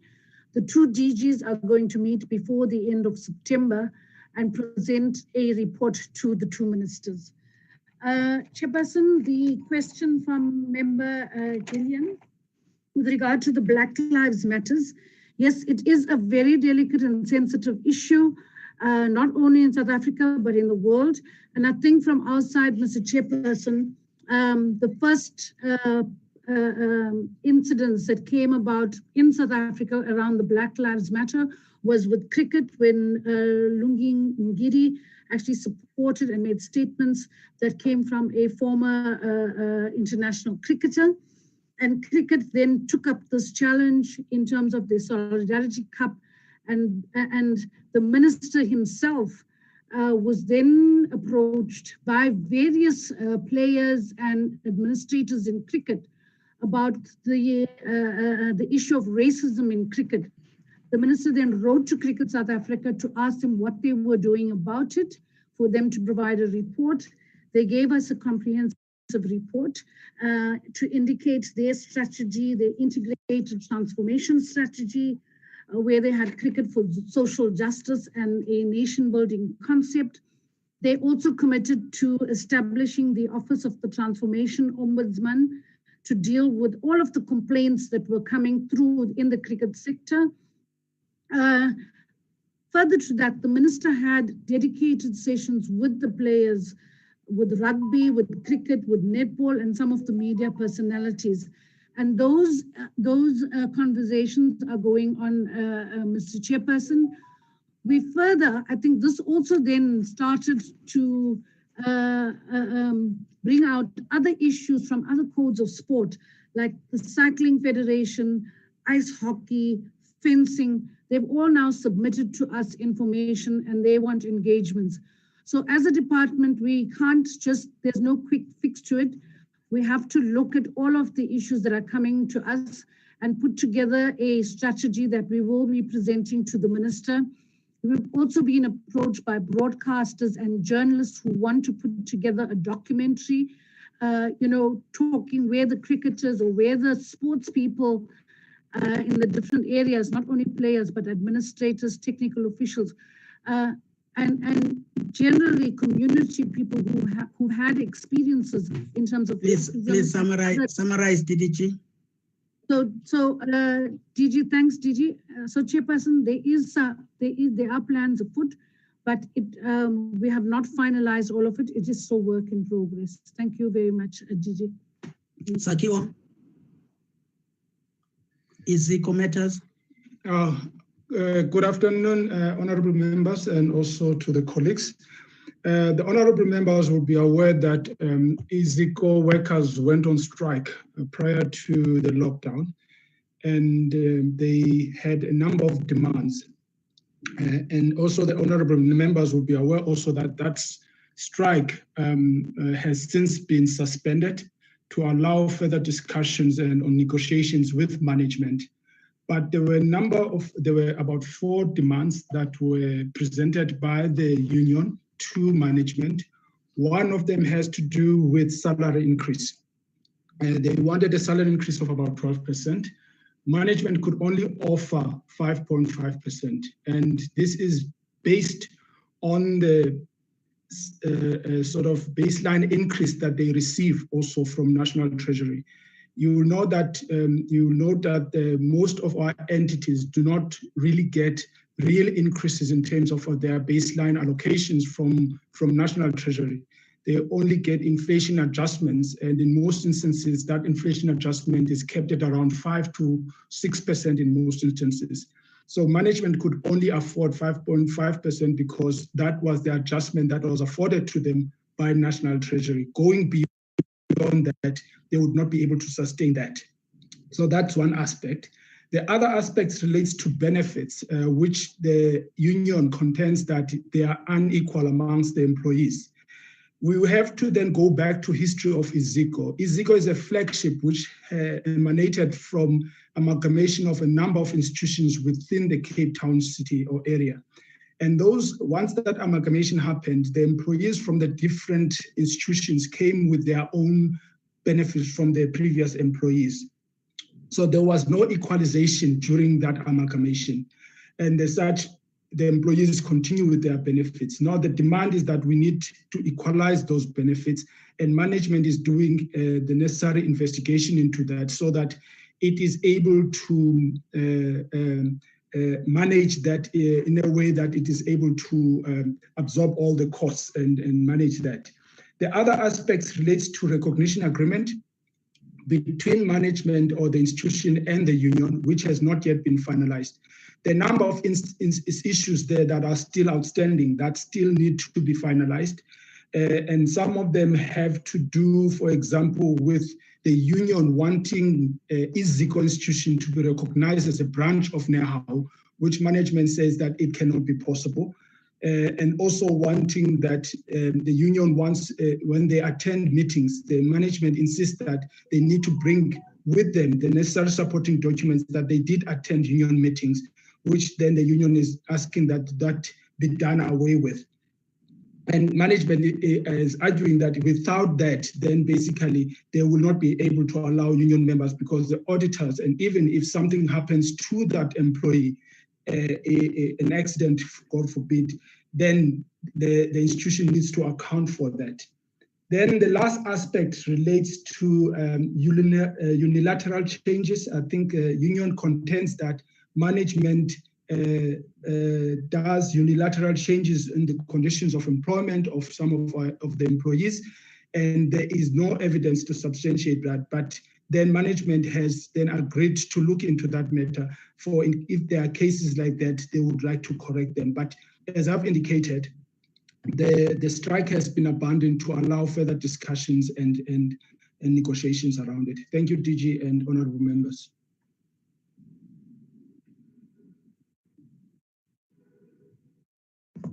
Thank you, Sakiwo, for that, and all the DDGs and the Deputy Minister. I think from my side, just wanted to emphasize a few things. One, I think on the issue of IZICO, honorable members, it's important to separate the role of the minister vis-a-vis the board on these matters. We do intervene when the board is clearly either non-existent in that institution, or when the board fails to execute its fiduciary duties, among which is relation to the matter of governance and administration in that entity. But as we are saying, in terms of our working relations, we also keep an eye and oversight on the developments in the entities, and we need to then follow up on issues raised by Parliament to make sure that those are addressed. And that is why we got that report from the management, and we are then monitoring that the relations do not deteriorate to a level where the institution is unable to function, but that these things get addressed amicably. Some of the matters, if they're of mutual interest, then they take them to CCMA, where they will be able to get them resolved. But we are indeed, Honorable Chair and Honorable Gideon and members, trying to monitor that things there get stabilized so that the institution is stable. On the issue of the Black Lives Matter, Minister has been, and the Deputy Minister have been very direct and unambiguous in their condemnation of this disease, irrespective of where it happens in the sport, such that among other key things is that we're looking at what we call eminent persons group reports, which indicates the level of transformation in these sporting codes. And that has been now finalized, and we were having the review of that report. And among other things is the issue of using carrot and stick, start implementing consequence management for non-compliance or to meet either the self-set barometer targets or the charter targets that are there. But clearly that has been communicated and there are direct interventions. You will remember, Honorable Chair, that also cricket was supposed to have their PGM, if I'm correct, but after intense engagements, that had to be also postponed to try and find a way to address the challenges cricket is facing before they can have such a conference, elective conference. Now, on the issue of the GPV, I think the DM has captured it quite well, and I will not waste time. But I just need to indicate that as one of the programs, even now, as we are speaking in Heritage Month, most of our programs are focused on GPV in terms of creation of awareness through dialogues that we have, but also in terms of concretely interacting with the affected sectors and in the industry so that we address this matter of GPV. But currently our main focus with the heritage is to also deal with the issue of the harmful cultural practices that continue to create the chauvinistic tendencies and the destruction of or the looking down upon women and children and the killing and the femicide that happens. And then on the issue of the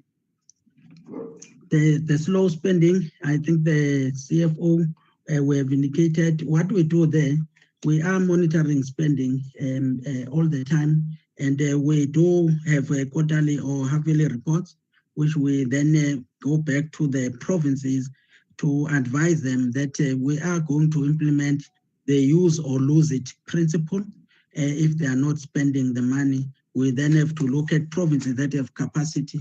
But one of the key things was that they need to improve planning because the reason sometimes is about planning that is not correct and or is not well-grounded on the readiness to implement massive projects. And then on the issue of you must round up. Yes. Thank you very much, members Honorable Chair. They've got another item. Thank you, Honorable DM. I will stop there. Thanks. Thank you. Thank you, DG. Thank you, DM, for the answers and the questions. I think Member Chabaleng is cut off again. But let me take the opportunity to thank you. I am very pleased with the way the questions were answered.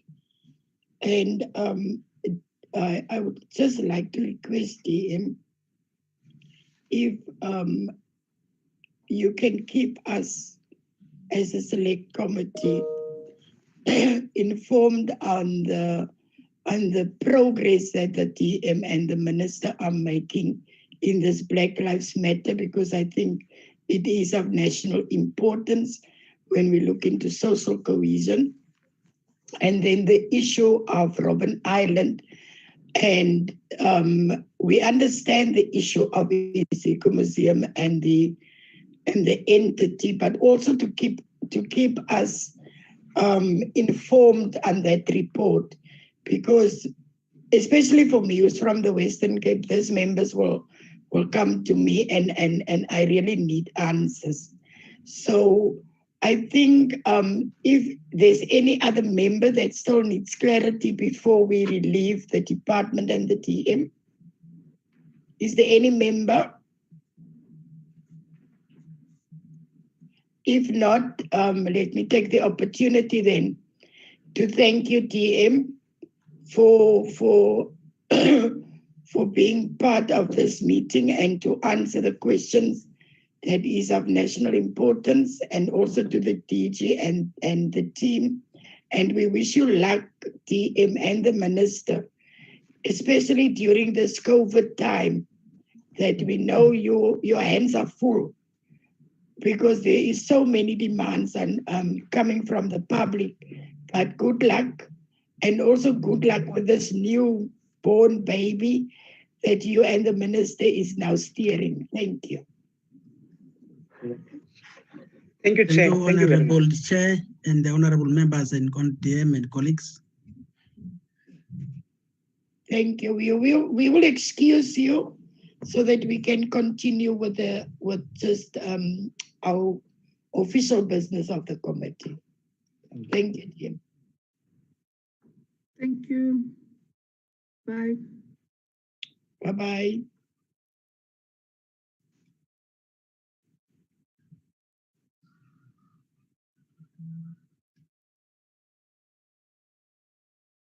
Tando.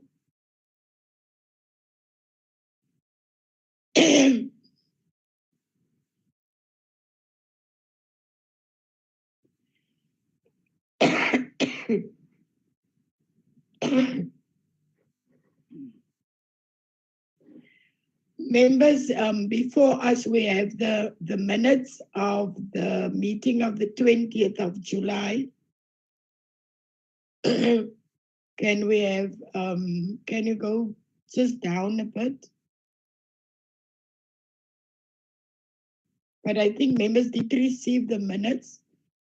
Did you find any corrections that needs to happen on this minutes, members?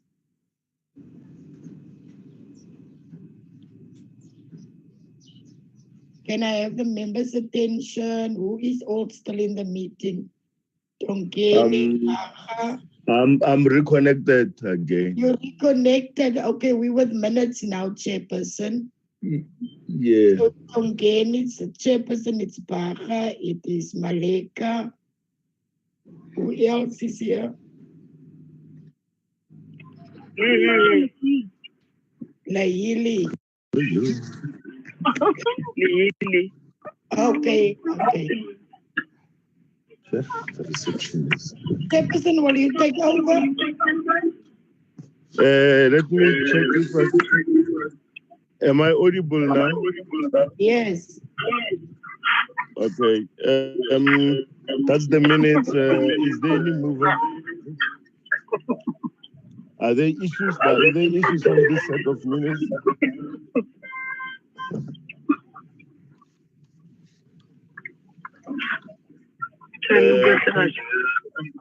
Yeah, page 1. Page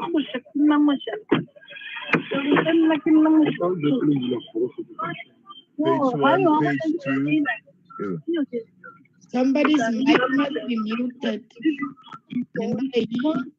Can the admin please mute these people who are... Okay, thanks a lot. Where are we now with the minutes? We were the first set, Chair, on the 20th. Okay. Yeah, are there issues that members would like to raise on this minutes? We've had this minutes for quite some days. Okay, yeah. If there's nothing, is there any mover for adoption? I will move, Chair. I just hope I was part of the meeting. Yep.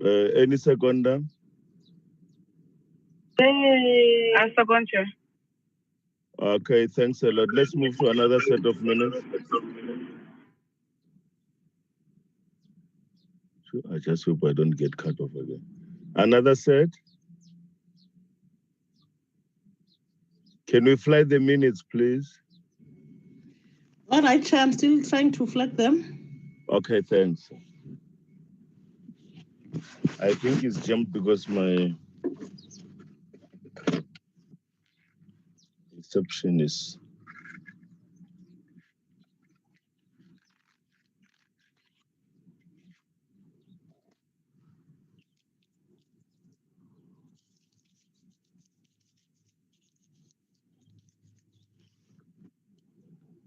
Sure.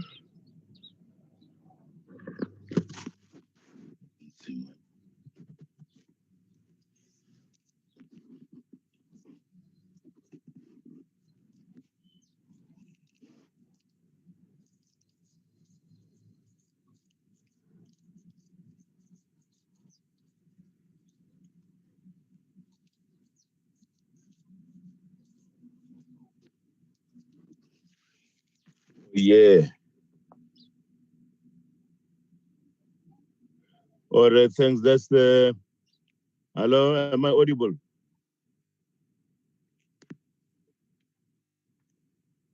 Yes, you are audible. Oh, yes, thanks. That's minutes of the 26th of August. Page 1. Or let's say, because we have had this minutes for quite some days, is there any issue that members would like to raise on the minutes? Any issue that members would like to raise on the minutes? If there is none, is there any mover for adoption?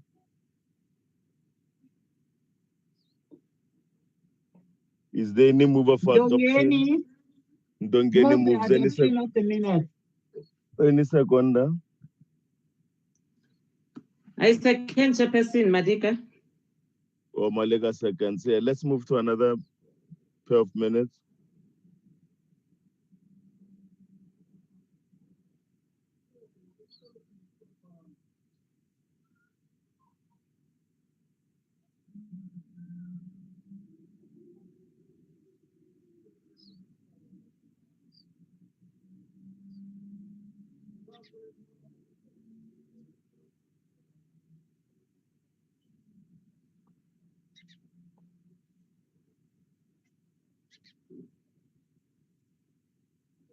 Yeah, the minutes of the 2nd of September. Any comment from members?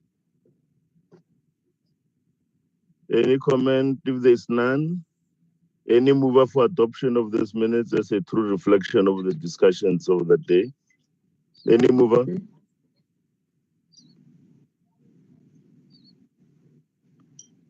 Ndongeni moves. Any seconder?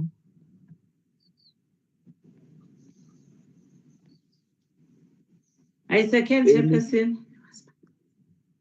Thank you very much. Another set of minutes. We're running out of time. This was the last one, Chair. It was the last time, the last one. Yes. Okay, thanks a lot. Just wanted to make sure that we adopt all minutes that we have.